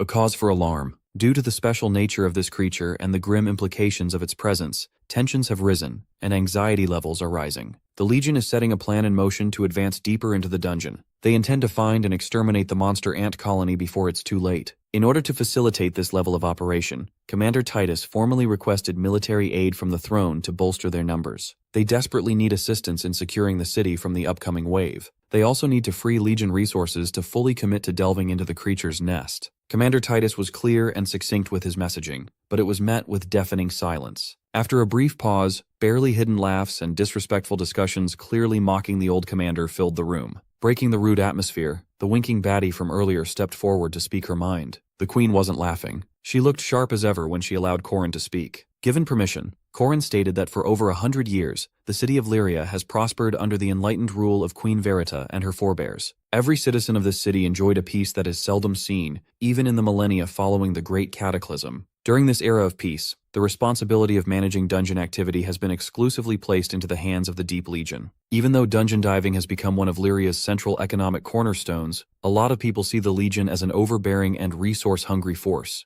As usual, Commander Titus and his Legion are now begging for more assistance to defend the city, proving their inability to meet obligations despite their pre-existing lion's share of funds. The Queen did not appreciate Corin's blatant attack, so she implored her to get to the point. Corin represents the mercenary union, and once again, she wants to petition the throne to allow her organization direct authority over dungeon access. She would like to properly administer the existing resources and promise to police and manage her own people better than the Legion. She already has the support of the Associated Merchants Guild. The guild's representative, a fishman, shared that their projections estimate that placing regulations around dungeon exploitation would double the kingdom's profits within 2 years. Queen Verita cut them off and denied Corin's request for the nth time. She did not take too kindly to Corin's implied dismissal of the threat that an ant represents. The Queen suggested that everyone in this room brush up on their history lessons. The land on which their beloved city was founded once belonged to another prosperous kingdom. As its current ruler, this queen will not repeat the mistakes of those rulers by underestimating the dungeon. She reminded everyone that the dungeon is not a resource, nor a mine to be exploited. It is a threat and should always be treated as such. Utmost caution is imperative. The Deep Legion liberated this land all those years ago. For that reason, the rulers of Lyria will continue to place their trust in them. Corin argued that the future prosperity of this land and its people is more concerning than its ancient history. She firmly believes that the dungeon is to be respected but never feared.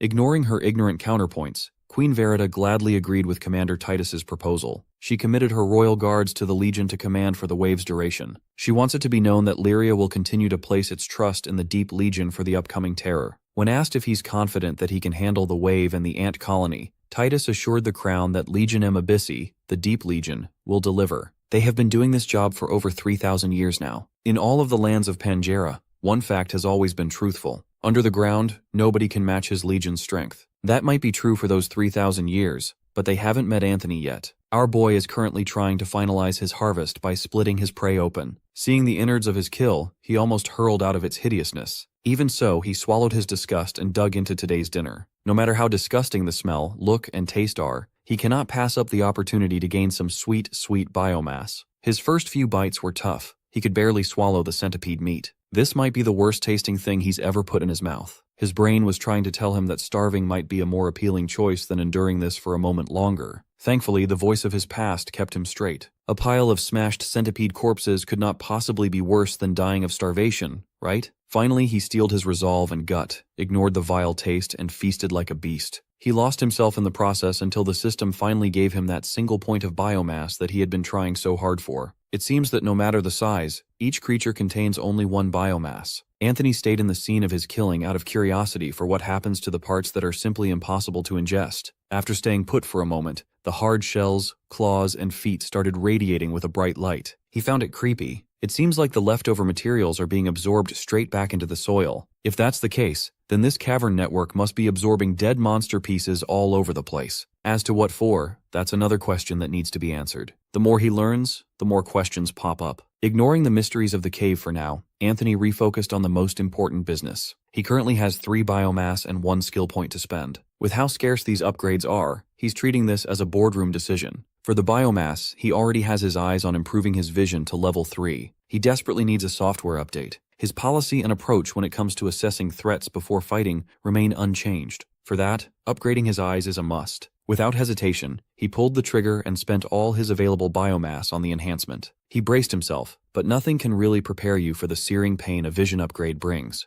Anthony frantically rolled around the floor. The agony was worse than before. He thought the last upgrade was bad, but this was simply inhumane. If he's to describe the feeling, it's like an entire swarm of angry bees declared his eyeballs the greatest offense to their species. He was brought to tears by the spectacularly intense itching. After things had calmed down a little, the prompt to spend his available skill point popped up. Since he's already in the most pain he's ever experienced, he hit the yes button mentally. Now that Stealth has reached level 5, there's a new upgrade option available for his choosing. It looks like level 5 skills can be upgraded to an improved version at the cost of another skill point. He would be an idiot not to select a skill that has served as his best lifeline in multiple instances. Upgrading Stealth 1 to Advanced Stealth improves the passive ability to avoid notice, and greatly increases its effectiveness when remaining still. Seeing his status window almost moved him to happy tears this time. He's come so far. He felt re-energized to conquer these caves and make every creature in here bow to his incredible power. Maybe at some point in the future. For now, it's wiser to humble himself. Even with all his new upgrades, Anthony elects to lay low and continue his routine of scouting and covering the area little by little. In a one-on-one fight against the wrong opponent, he would flat out lose without contest. Thankfully, Advanced Stealth granted him newfound confidence to explore unfamiliar shafts. He feels a little more open to heading deeper into this place. Now he's more careful when it comes to following pheromone trails. His curiosity might finally be satisfied as to what lies down below. If he didn't have new upgrades, he probably wouldn't touch the crater he discovered a few days ago. This time he's feeling more adventurous. He took a deep breath and strengthened his resolve. Moving directly downwards without a source of light still makes him nervous, but it's nothing he can't overcome. This type of thing isn't something humans can have a chance to do after all. He might as well take advantage of what an ant is capable of. Keeping his eyes peeled open, he crawled along the rugged walls of the crater. He thought he would be moving in the dark. That was true for the first part of the dive, but when he reached a certain altitude, the place actually started to light up. In fact, the mysterious light is ever so slightly becoming brighter the farther he goes down. Much to his surprise, he discovered that there was actually plant life flourishing down these barren caves. The more he thinks about it, the less sense it makes. Sunlight doesn't reach this place. Perhaps these plants have evolved to utilize magical veins to gather some kind of sustenance. Nevertheless, it's his first time seeing something beautiful in this god-forsaken place. While he was busy smelling the flowers, his antennae picked up something that made them wriggle. Just like before, he detected faint traces of pheromones.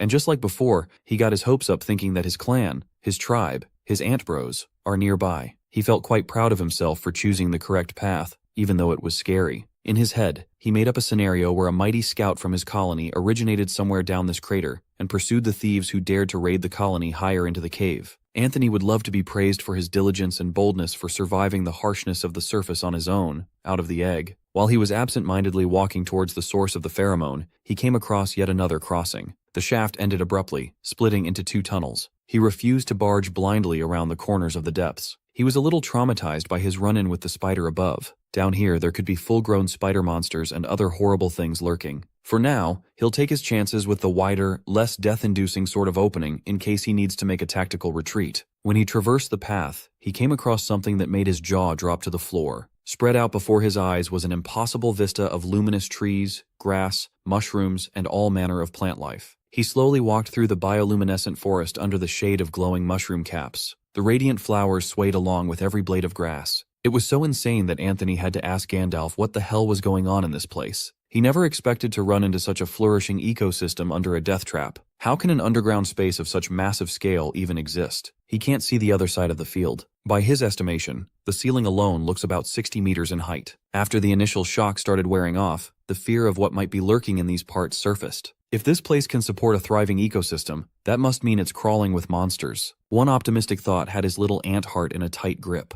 Somewhere in this massive cavern, his colony might exist. Perhaps he'd have to travel farther than he'd ever traveled to find it. Maybe the scout he imagined passed through this area on its way to the upper cave. At any rate, exploring this space seems like a no-brainer. Considering its scale, the thought is a little demoralizing. The whole field is exotic and exciting, but it's hard to appreciate its beauty while he's absolutely clueless as to what is going on. In such a massive open space, could the monsters become supersized? How much biomass could they pile up in such a flourishing place like this? Shaking the useless hypothetical thoughts out of his head, Anthony reminded himself to firm his resolve and to think positively. After this initial scouting venture, he made it his goal to conquer this bizarre space and ultimately reunite with his colony. But in the meantime, he decided to retreat higher up to grind some levels. There are a few more species he has yet to suck biomass out of. He justified this move as the most sensible one, trying to convince himself that he wasn't being a coward. Before throwing his lot into the unknown luminescent territory, it's better to conquer the known territory first. He vowed to raise his level and gain more mutations in preparation for exploring the mysterious space.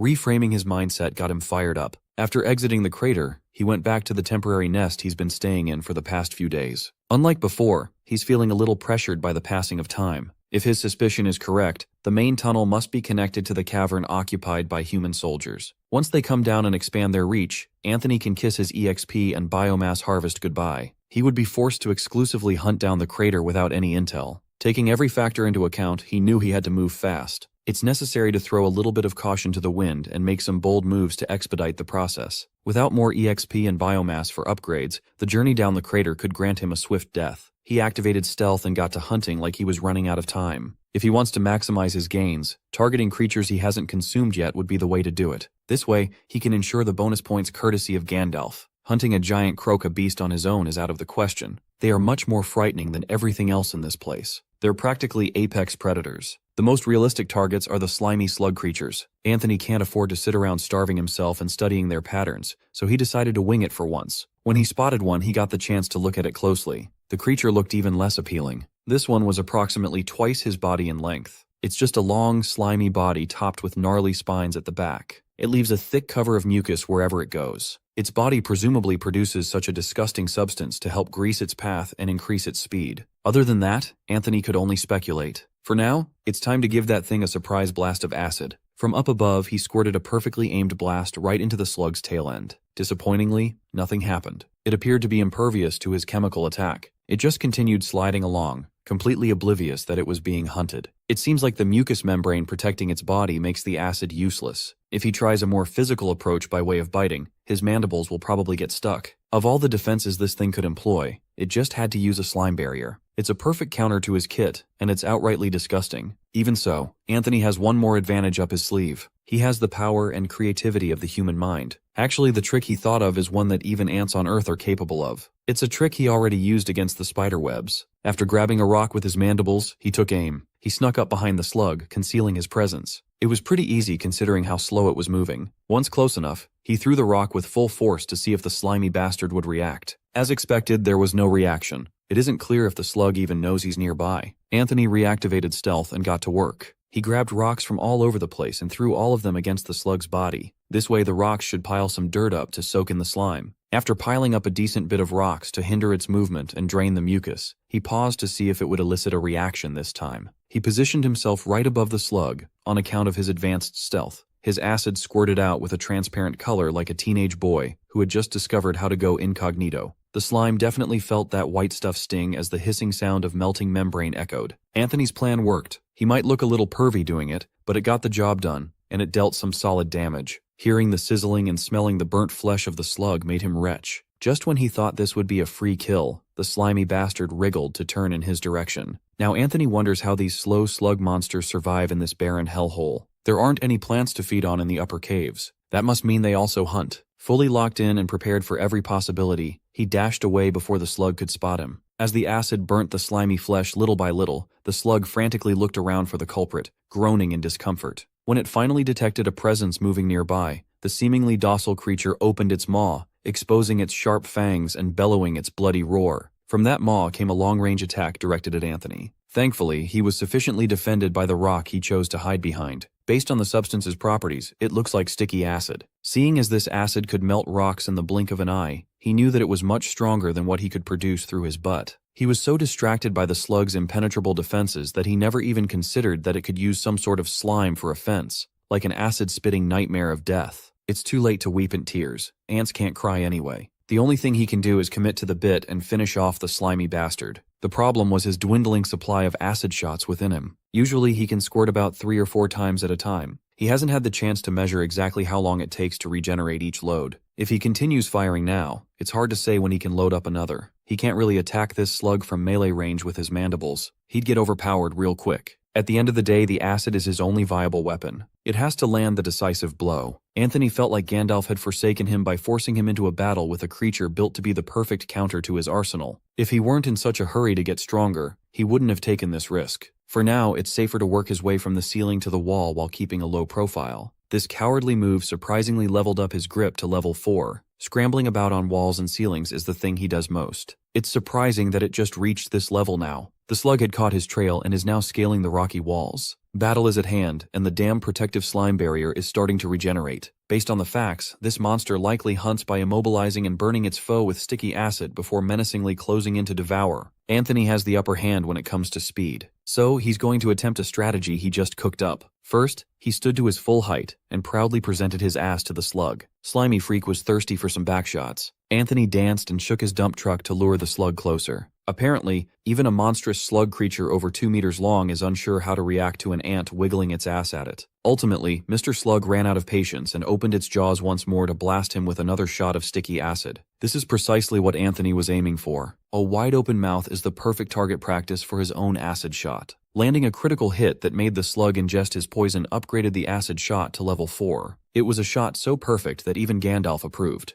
Mr. Slug foamed at the mouth, clearly hurting. It was a regular, solid jet of death. The reaction was immediate and potent. It lost its grip on the wall and fell back down to the ground, crushing its spine. Flawless plan and execution for the Wonder Ant. While the slug oozes out all sorts of disgusting goo and substances from all over its body, Anthony maintained his distance in case he fell short on dealing fatal damage. He only relaxed when the system recognized his victory over the level 4 Alcyonium slug, rewarding him with EXP. With the slimy freak gone limp, it looked like a 2-meter-long pile of doo-doo. With the hunt over, the harder part of the process comes next. He has to eat that corpse to harvest the biomass. If an ant could vomit, it'd be on the verge of it now. He yelled at himself and tried to reason that people on Earth eat slugs all the time. Biomass is biomass, no matter how you get it. At first glance, the slime layer is still coating the creature, but it stopped producing the repulsive lube when it took its final breath. To hasten the drying process, he dug some dirt to soak up the slime. Filling his mouth with dirt and dumping it on the disgusting slime wasn't the most appetizing start to a meal. It feels like a punishment, but he must endure for the sake of evolving and getting stronger. Once he dried a decent chunk of the slug's body, Anthony took his first bite. The texture alone would make the most adventurous eaters give up.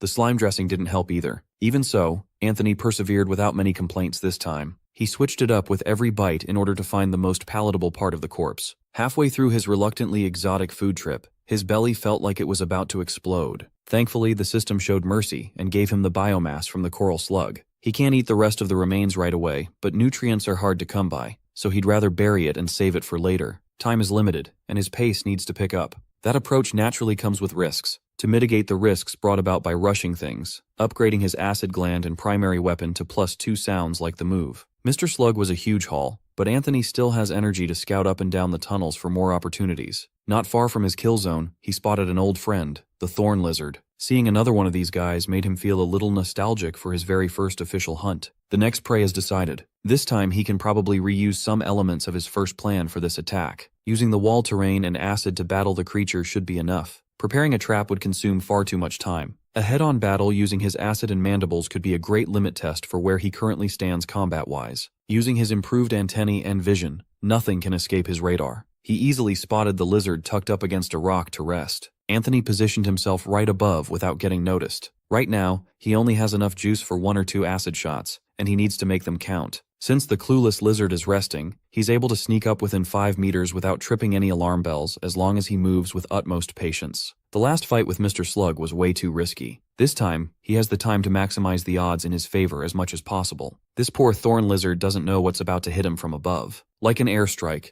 Anthony dumped his acid on top of his target's head, waking it up and making it writhe in agony. That was his most accurate shot yet. A literal bullseye that blinded the lizard. It immediately tried its hardest to dislodge the acid by moving recklessly. Anthony stood back to avoid being stabbed or poisoned needlessly. His mandibles aren't that fantastic a weapon yet. As a worker ant, they are built for digging and holding. They might look terrifying up close, but they are not made for piercing or cutting. The teeth on the inside of each jaw are flat and unable to rip or tear into flesh. Some ants, like bull ants, have long, sharp, and deadly mandibles. There's also the trap jaw ant with its strong locking muscles that coil like a spring before slamming shut like a rat trap. Without any such potential due to his species, Anthony's bites would feel more like squeezing instead of shredding. Each bite won't be doing a whole lot of damage, but this is the perfect opportunity to see how many upgrades he needs. Since he's lacking in quality, he might be able to make up for any deficiency with quantity. Straddling the lizard like a racehorse, he started launching an all-out biting attack on the back of its neck. The prey tried its hardest to shake him off, but his grip was too strong to dislodge. The more he bit, the more pain he inflicted. It was driving the lizard insane.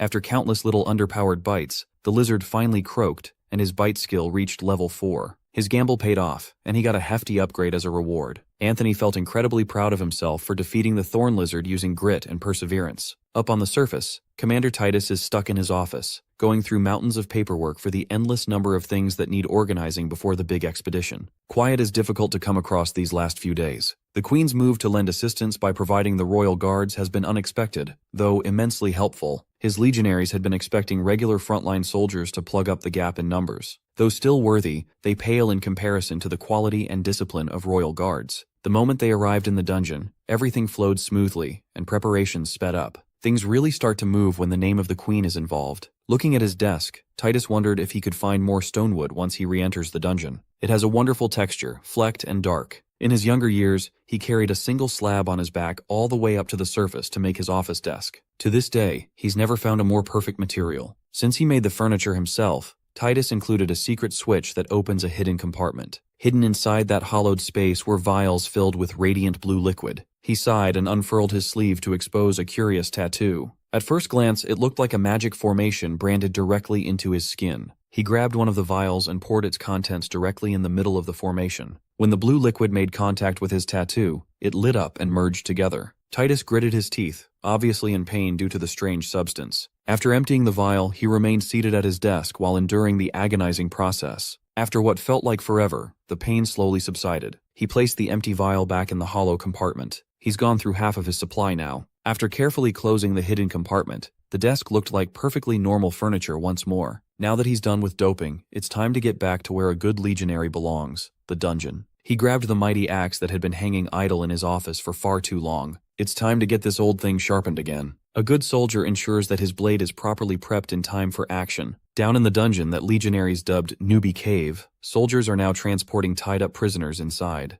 The level 35 fire mage and the level 30 ranger that Anthony scrapped a while ago discussed amongst themselves. They have no idea as to why they're bringing prisoners down this dangerous place. One thing is for sure though, none of them are going back to the surface alive. All Ranger Mirren knows is that the induction ceremony takes place somewhere deep within the dungeon. The longtime legionaries never speak about what goes down during the induction. The Deep Legion has a history spanning 3,000 years. They are shrouded in mystery, and most people know so little about this private army that once saved civilization. No matter, Mirren will soon become a full-time legionary herself. The Legion's secrets will be her secrets, and she's ready to guard them with her life. Here in the Newbie Cave, Mirren and the fire mage Donnellan were tasked to observe how dungeon mercs hunt. Those dumbasses mostly fumble around the danger zones and get hurt. They never care to remember that dungeon monsters are completely different from those on the surface. These merc jocks are just a constant nuisance on the Legion side. They always overextended for the sake of grinding levels, never caring for the rescue teams that have to constantly bail them out. They always bite off more than they can chew, and never learn their lesson. Out of nowhere, a Legion tribune approached Mirren and Donnellan. She asked if they were ready for the expedition. Miran respectfully answered that their equipment and armor have been checked and polished, but the Tribune wasn't talking about their gear. She's asking if they are mentally prepared for what's to come. In this place, the commander or a Tribune like her can mess up once, and it's game over. Donnellan and Miran are locked for promotion once they venture down below. It's a great occasion that every legionary treasures. Even so, they must never let the festivity be a distraction. In a few hours, they will start sweeping the upper area clean to set up the forward camp in the forest expanse. Back to Anthony's grind. A furiously busy day of hunting and filling his belly just passed. As expected, taking on greater risks brought him greater rewards. Circumstances forced him to be more aggressive, and it certainly paid off. Eager to check his progress and his incredible bounty, he opened the status window. After reluctantly consuming the crunchy thorn lizard and the remaining slimy coral slug meat, he gained 2 biomass points in the bank. Once he was full, he continued hunting, and chanced upon another isolated coral slug to munch on. After positioning himself in an advantageous location, he repeated the trick he used to deal with the first slug. The purple coral slug was not immune to his expert rage-baiting technique. As soon as it opened its mouth to attack with sticky acid, Anthony sprayed that freak with his hot and sticky liquid. Shooting inside the mouth is guaranteed to be an instant critical hit. He messed up the timing a little bit, and he also got sprayed by the acidic mucus the monster projected. Having some sticky goop blasted on his body was bad enough, but the burn chunked his HP by 10. A section of his back carapace and thorax was partially melted. After recovering to full health not too long ago, he was forced back to the red zone. Even a partial burn took out a third of his health. If it had covered more of his body, this would have been life-threatening. At that moment, he felt severely tempted to focus on upgrading his carapace to bolster his flimsy defense, but there are so many high-priority parts that need to be upgraded. After dragging out the battle of attrition with utmost precaution, he managed to kill the purple coral slug. Consuming the slug regenerated a good bit of HP, bringing his bar back to green. After the disgusting meal, he felt mostly restored back to a picture of ant perfection. Looking at his upgrade menu, a few basic skills are in the running for upgrade priority. Still, he cannot pass up the chance to improve his most effective weapon. Acid Shot can now be upgraded to Improved Acid Shot. A leap in quality will improve its accuracy and increase its range. With the range boost, he can make more reliable shots from a greater distance. It's a no-brainer. It drastically improves his safety as well as his ability to output reliable damage. Hungry for more skill points, he hunted a lone wolf lizard and opened with his bread-and-butter combo, Stealth plus Acid Shot. After that kill, a lot of his skills are converging on level 4. It would be great if he had the points to upgrade them all, if possible. Losing out on EXP would be a tragedy. Now for the tricky bit, the management of his scarce biomass. If possible, he wants to continue upgrading his eyesight to level 4. Superior vision against other monsters has been critical for him to spot and locate juicy, isolated prey. It also gives him peace of mind against being sneak attacked from blind spots. The advantage in senses must never be lost, or he could find himself in a deadly croca beast ambush or something worse. Vision is good all around, but in order to farm more biomass, directly improving his combat level would mean going all in on Acid Shot. Afterwards, he'll be left with 1 extra biomass to spend on either legs, carapace, or mandibles. All of them would help his general capabilities. A +1 in legs would make him more mobile. It would be helpful for scouting, retreating, chasing, and fighting. Leveling up mandibles doesn't sound too appealing at the moment. It simply needs too much biomass investment to yield tangible results. For now, the 2 viable paths are +4 eyes or +3 acid glands with +1 legs. His cautious nature makes him lean toward the defensive route. He'll be moving into a new environment soon. Having every advantage possible is key to survival. After much deliberation, Anthony finally purchased the upgrade for his eyes at the cost of 4 biomass. Same as before, his eyes were assaulted by unimaginable pain. He rolled around the floor while trying his best not to scratch his eyeballs out.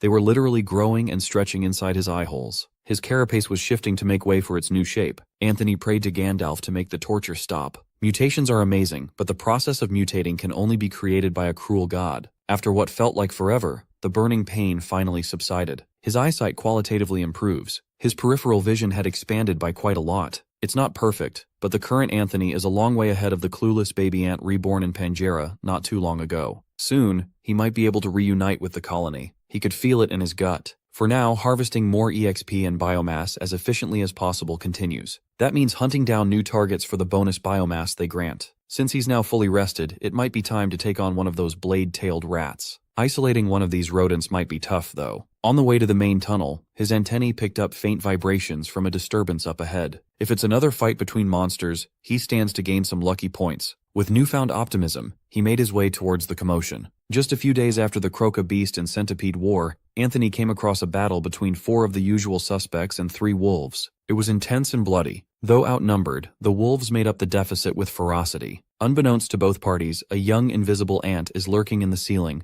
waiting to dump some sticky stuff at the right time. First, he moved stealthily and slightly further away for a better angle. This is the perfect time to take advantage of his new skills after all. After being in a deadlock for a few minutes, both sides broke apart to size each other up from a distance. One wrong twitch, and the conflict will undoubtedly reignite at a moment's notice. The fire of fury in both parties was intense, but they were cautious. It's up to Anthony to stir the pot a little by shooting his shot. The victim of his acid shot was the centipedes. He had a lot of history with these critters. It's only fitting to light a fire under their asses. Almost immediately, the hounds took advantage of the break in the enemy formation on account of his spray. One of them solely focused on the wounded centipede coiling in pain. It was cut off from its allies' support. The wolf doesn't give a rat's ass about the empty threats of the injured centipede, leaping forward like a rabid animal. In response, the centipede squirted an acid shot of its own to knock the hound out of balance. Neither side was giving the other any time to catch its breath. The centipede tried to close the gap with a sneak attack but was completely thwarted by the hound's spiked tail. Watching from the best seat in the house, Anthony was stunned by the savagery of this fight. He imagined himself down there, fighting the hounds. If he were hit by that tail, he would be squashed into a pancake, no doubt about it. It's a scary thought, but it's a scarier reality. The injured centipede wasn't faring too well under the hound's relentless assault.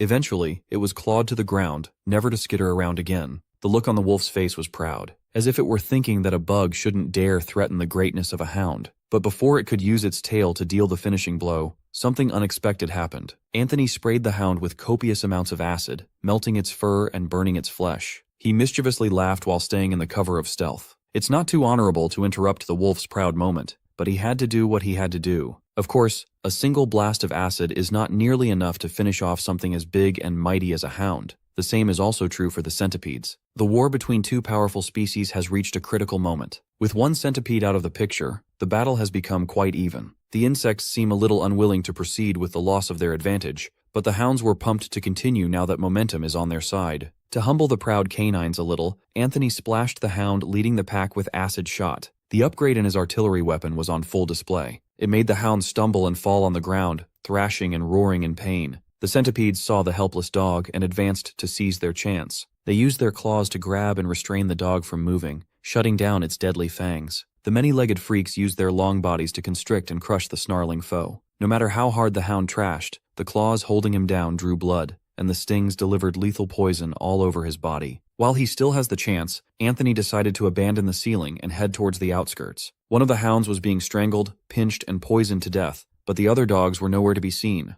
There isn't a single pause in the carnage. With everyone distracted by finishing off their foes, Anthony was free to get close to the half-dead centipede. After a few chomps with his mandibles, this thing would probably die. He demonstrated the strength of a level 4 mandible, breaking the skin in one bite, letting the blood spurt. The last hit gave him more EXP, and he was free to drag his prey away. The battle he directly influenced is reaching its climax. Those crawlers were homed in on killing the hound. The 3 remaining centipedes were clearly giving their all for the sake of survival. They are lashing their poisoned spikes to ward off the other hounds. Even when weakened by poison, the strength of the hound's spiked tail must never be underestimated. It swatted the persistent insects away, making them crash against the cavern walls and stunning the creatures, rendering them immobile. A lot of their legs and claws were shattered. Both parties have sustained severe injuries, barely able to put up a fight. Now they're just circling each other, waiting for an easy opening to exploit. As if a hidden start gun had gone off, the 2 monsters lunged at each other, latching and coiling around their foes. Anthony quietly watched from the sidelines. This is like a kaiju battle. By the end of the fight, neither the centipede nor the hound had enough strength to keep going.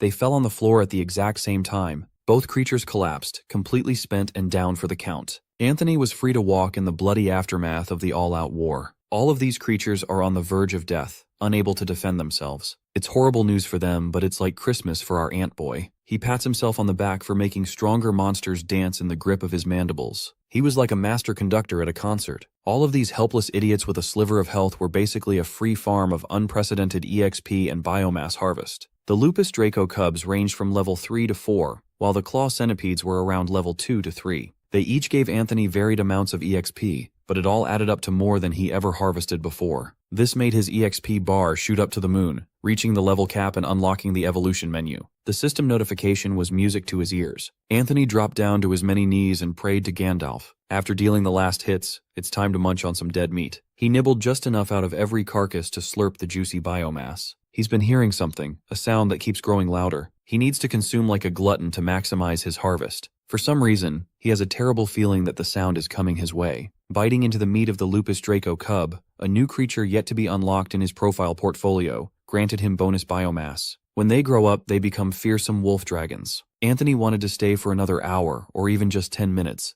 but the sound of marching stomps was getting louder. He wanted to bring some takeout, but he's already consumed enough meat to equal an entire wolf dragon, and his stomach is about to burst. Right then and there, he remembered reading something in his ant research back home. You see, some ants have 2 stomachs. Scouts and workers don't always carry prey back to the colony. Sometimes they eat and fill up their so-called social stomach. Once back at the nest, they regurgitate the food they collected. It's a bit disgusting, but it's also practical. Some workers even become some sort of living storage containers. They swell to ridiculous sizes for the sake of feeding the colony. If Anthony's personal stomach is filled to the brim, maybe it's time to access his social stomach. Ignoring the stomping sounds, he indulged in the second round of feasting for the sake of accumulating more biomass. The dead centipedes and hounds were absolutely devoured, their meat and innards chomped away by his mandibles. Absolutely immersed in his feast, Anthony was snapped back into reality by the sight of Lampfire moving closer to his position. He immediately took off. All his gains would have been for nothing if he had been caught by humans. All the meat in both his stomachs was weighing him down, slowing his escape. Upon reaching the edge of the wall, he pushed his limbs to the limit, engaged his grips, and climbed despite the apparent increase in difficulty to do so. He refused to look back out of fear, but he could hear the human soldiers ripping the remains of the creatures apart. His nest is only 10 meters away. Surely he gets there before he gets caught. The humans are starting to come into view right below his position. Their presence brought more monsters out of hiding, resisting the invasion.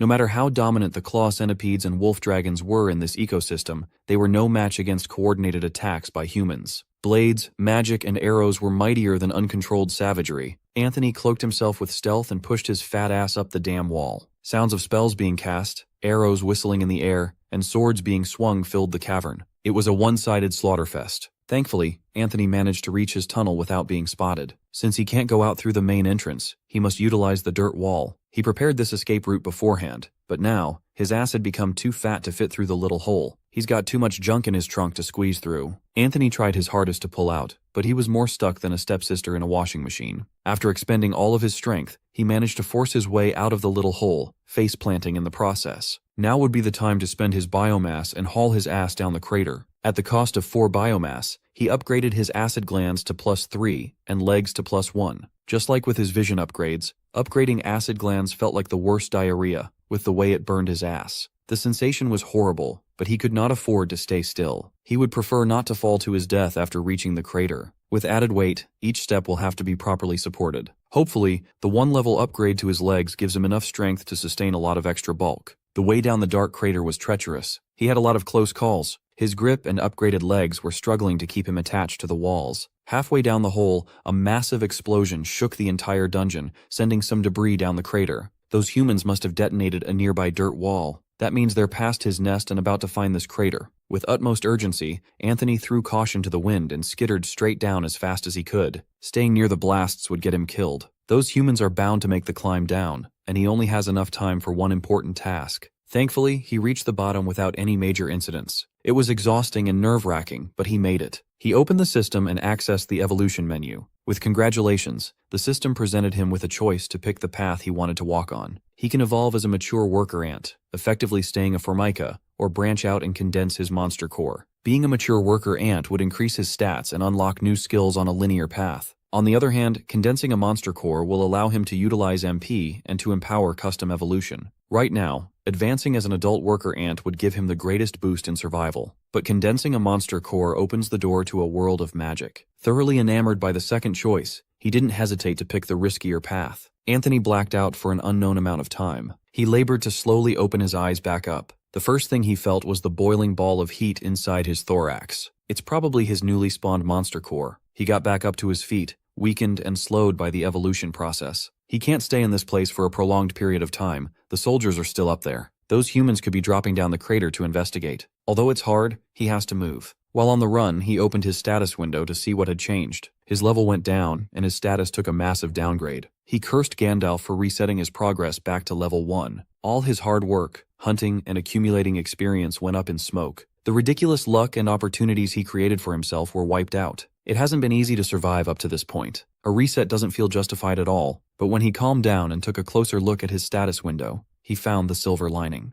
The MP menu has been unlocked. It had gone from 0 to 10. His hunch was correct. The monster core is the vital ingredient to mastering magic for creatures like him. This explains why the monsters upstairs were so drawn to the magic-rich pool. They even treat it as a neutral zone free of conflict. By drinking that water, they were able to absorb mana and hasten the formation of their monster cores. Although he practically took a shortcut to form his, the significant downgrade to his stats just to get 10 MP, he can't use stings yet. To make matters worse, he's forced to advance into even more dangerous territory from now on. Those stats would have definitely come in handy for the sake of his survival. He tried to tap into his MP to manipulate some loose leaves, but nothing happened. If he made the wrong choice, he wouldn't know what to do. But the prospect of using magic and mana was just too enticing. He'll have to live with his choice. Maybe this path would allow him to go up against the monsters he could only run away from. Since he'll be considered unevolved again, that means he can gain more levels and skill points much faster. He decided to not look at the skills menu in case mana shaping or spell chanting appears. He intends to resist that temptation. For now, it's time to explore the vast and unknown underground floor. At first glance, the ceiling looks to be 60 to 70 meters high. For now, he refuses to climb something that high. One slip and it would certainly plunge him down to certain death. Besides, his eyesight is still not good enough to see the ends of the walls even at +4. As an insect, he doesn't have regular eyes like a human, but compound eyes. That means his vision doesn't necessarily have one point of focus. Unlike humans, who can see one place they are directly staring into in great detail, compound eyes are capable of looking in many directions at once, albeit with poorer detail. Reminded of that fact, he felt vindicated in his choice to heavily invest in his vision, mutating it to +5. Maybe Gandalf will give him a hint as to what happens when his mutations reach insane levels. But God doesn't seem too keen on listening to his requests these days. His prayers are met with nothing but crickets. It's as if the great Gandalf can only reply with a shoulder shrug. A little advice would be nice, especially now that he's in a more unfamiliar area. The scene in front of him was straight out of an alien planet, a confirmation that he really is in another world. Anthony's adventurous nature took over as he roamed the grasslands freely. He followed every little thing that caught his attention like a little kid. When he came across a mushroom, he tried biting into it. He immediately spat it out, and the simple act of putting it into his mouth chipped at his HP. The big bite mark he left started oozing some sort of acidic sap. If he can take damage just from chomping on a mushroom, then what else can threaten his life in this place? He made a mental note to never touch, let alone bite, random things in this area. Now, he needs to move away from the crater in case the soldiers storm the place. Once far enough, it would be smart to dig a hiding spot he can retreat to. He wondered whether there were any other creatures down here. Anthony jinxed his peace by thinking about that. From the ceiling, bird monsters descended, flapping their wings and rattling sharply. Their target was the claw centipedes chilling on the ground. These bastards might be tough on the upper cave, but they're just another source of nutrients down here. Anthony watched as the foe he would struggle against was picked up like a free gummy worm. He hid under the mushroom caps, admitting that he might have been a little too overconfident. With improved skills and a condensed monster core, he thought he'd be a top dog, that he could explore this foreign place without fear. That's clearly not the case here. If a centipede that massive gets caught so easily, a little ant like him would be at the near bottom of the food chain. Clearly, the evolved form of the creatures he's gotten familiar with resides in this area. It's simply not fair. He's got no colony to rely on for safety. If he just bit the bullet and evolved into a mature worker ant, his body would have grown to about 3 meters long and 2 feet thick. Nevertheless, he has to live with his choices. He knew that the creatures were bound to be stronger here. He knew that when he chose the more tedious path of condensing a monster core. If he just relied on his stealth and upgraded senses, he still had a decent chance of survival. Keeping his invisibility active, he studied the strange foliage of trees and fungi flourishing everywhere. Just like the flowers he saw the first time, these trees don't need sunlight to survive. They spawn these strangely fleshy leaves. Until he's 100% certain that these trees aren't disguised ant traps, it's best to be careful and avoid touching the fleshy leaves. Suddenly, his aimless wandering was interrupted by a disturbance from a distance. This time he refused to cower under the mushroom caps. It's time to gather intel. Like a stalking panther, he kept his posture low while traversing the forest. With his eyes and antennae working together, he pinpointed the exact location of the disturbance. Walking around with his advanced stealth toggled on, it breached the EXP threshold and leveled up. It's taken an unusually long time to reach this level. Advanced skills require more use before they get upgraded. Regardless, it happened at the perfect time. He just found what he's been looking for. Up ahead was a croca beast, a gravely injured one. Thankfully, this one hasn't evolved yet, and the massive gash on its body is sapping its energy. Seeing the beast up close, Anthony was terrified. It was the first monster he ever saw upon reincarnating after all. Back then, it was gleefully eating an ant alive. It was a traumatizing first impression. If ants could dream and have nightmares, this reptilian monster would be in his. Staying on course, this particular croca beast was evidently involved in some heavy fighting. As long as he can play this correctly, this could be a golden opportunity sent by the heavens. There are no other creatures around, and the croca is slowly fading. It's time to put his fears behind him and seize the bonus biomass he had to forego before. Anthony valiantly jumped out of the foliage. He turned his fat ass in midair and took aim. Once locked in, he squirted a hefty acid shot. Deliberately targeting the open wound sounds a bit cruel, but it's a weak spot that he can exploit. The croca beast snarled in pain as his wound was coated with the corrosive substance. Most of it breached the wound and burned its insides. It was naturally furious that a little ant would dare to take advantage of its weakness. Refusing to let up, Anthony shot another load, spewing his acid head-on. He forced the croc to take a big gulp of his acid, corroding its mouth, tongue, and throat. If these dumbass monsters keep letting him fire acid into their mouths, it might just become his signature move. Maybe he'll call it Anthony Mouthshot. This ant got a chill. He immediately realized that the name could be misconstrued in a very dirty way. Anyways, the croc is now recklessly trashing and growling, desperate to stop the pain. Today is clearly the croc's worst day. He got into a deadly scuffle and survived only to get trolled by a little insect. Anthony thought 2 shots would do the job, but it was more resilient than expected. The croca beast went down on all fours and started chasing after him like an unhinged beast. This desperate dash was brutal. Anthony was at a complete disadvantage when it came to speed. When the croc got close enough, it slashed down with its sharp claw. He barely dodged out of the way with a clumsy jump. If that had connected, it would have been lights out for sure. Trying his best to remain level-headed, Anthony decided to take one last stand against his nightmare matchup. Since his back is already turned and his ass is perfectly angled, he squirted one more acid shot. Unfortunately, the croc was clever enough to predict his only damaging move, easily moving away from the splash zone. The croc might look like a brute, but it's smarter than it looks. It continued chasing after Anthony, grabbing every chance to hurl an attack with murderous intent oozing from its every pore. Each claw strike was too close for comfort. If he gets nicked by a single one of those sharp things, it's wraps. He can't keep on rolling the dice on a 50-50 chance of left or right. The only way out is through. Instead of running away, he turned around and ran at the reptile head-on. The descending claw nicked one of his antennae, ripping it off cleanly. It was a painful blow. Painful enough to make him nauseous, but he's endured worse. Backing out is out of the question. He must double down. With pure desperation, he bit into the croc's left leg as hard as he could with his mandibles. This way he can knock the beast out of balance. Biting into the tough scales skyrocketed his bite skill to level 5, opening the upgrade path to crushing bite at the cost of 1 skill point. He didn't waste a moment and mentally slammed on the confirm button. Before the croc could retreat, he wanted to put everything on the line in one final attempt. Unlike the fire bite that barely broke through the scales, the second one produced an audible crunch and drew the reptile's cold blood. Anthony tried to hold on, but he was bitch-slapped by the croc's tail. He slammed into a nearby rock, the impact knocking his soul out of his body.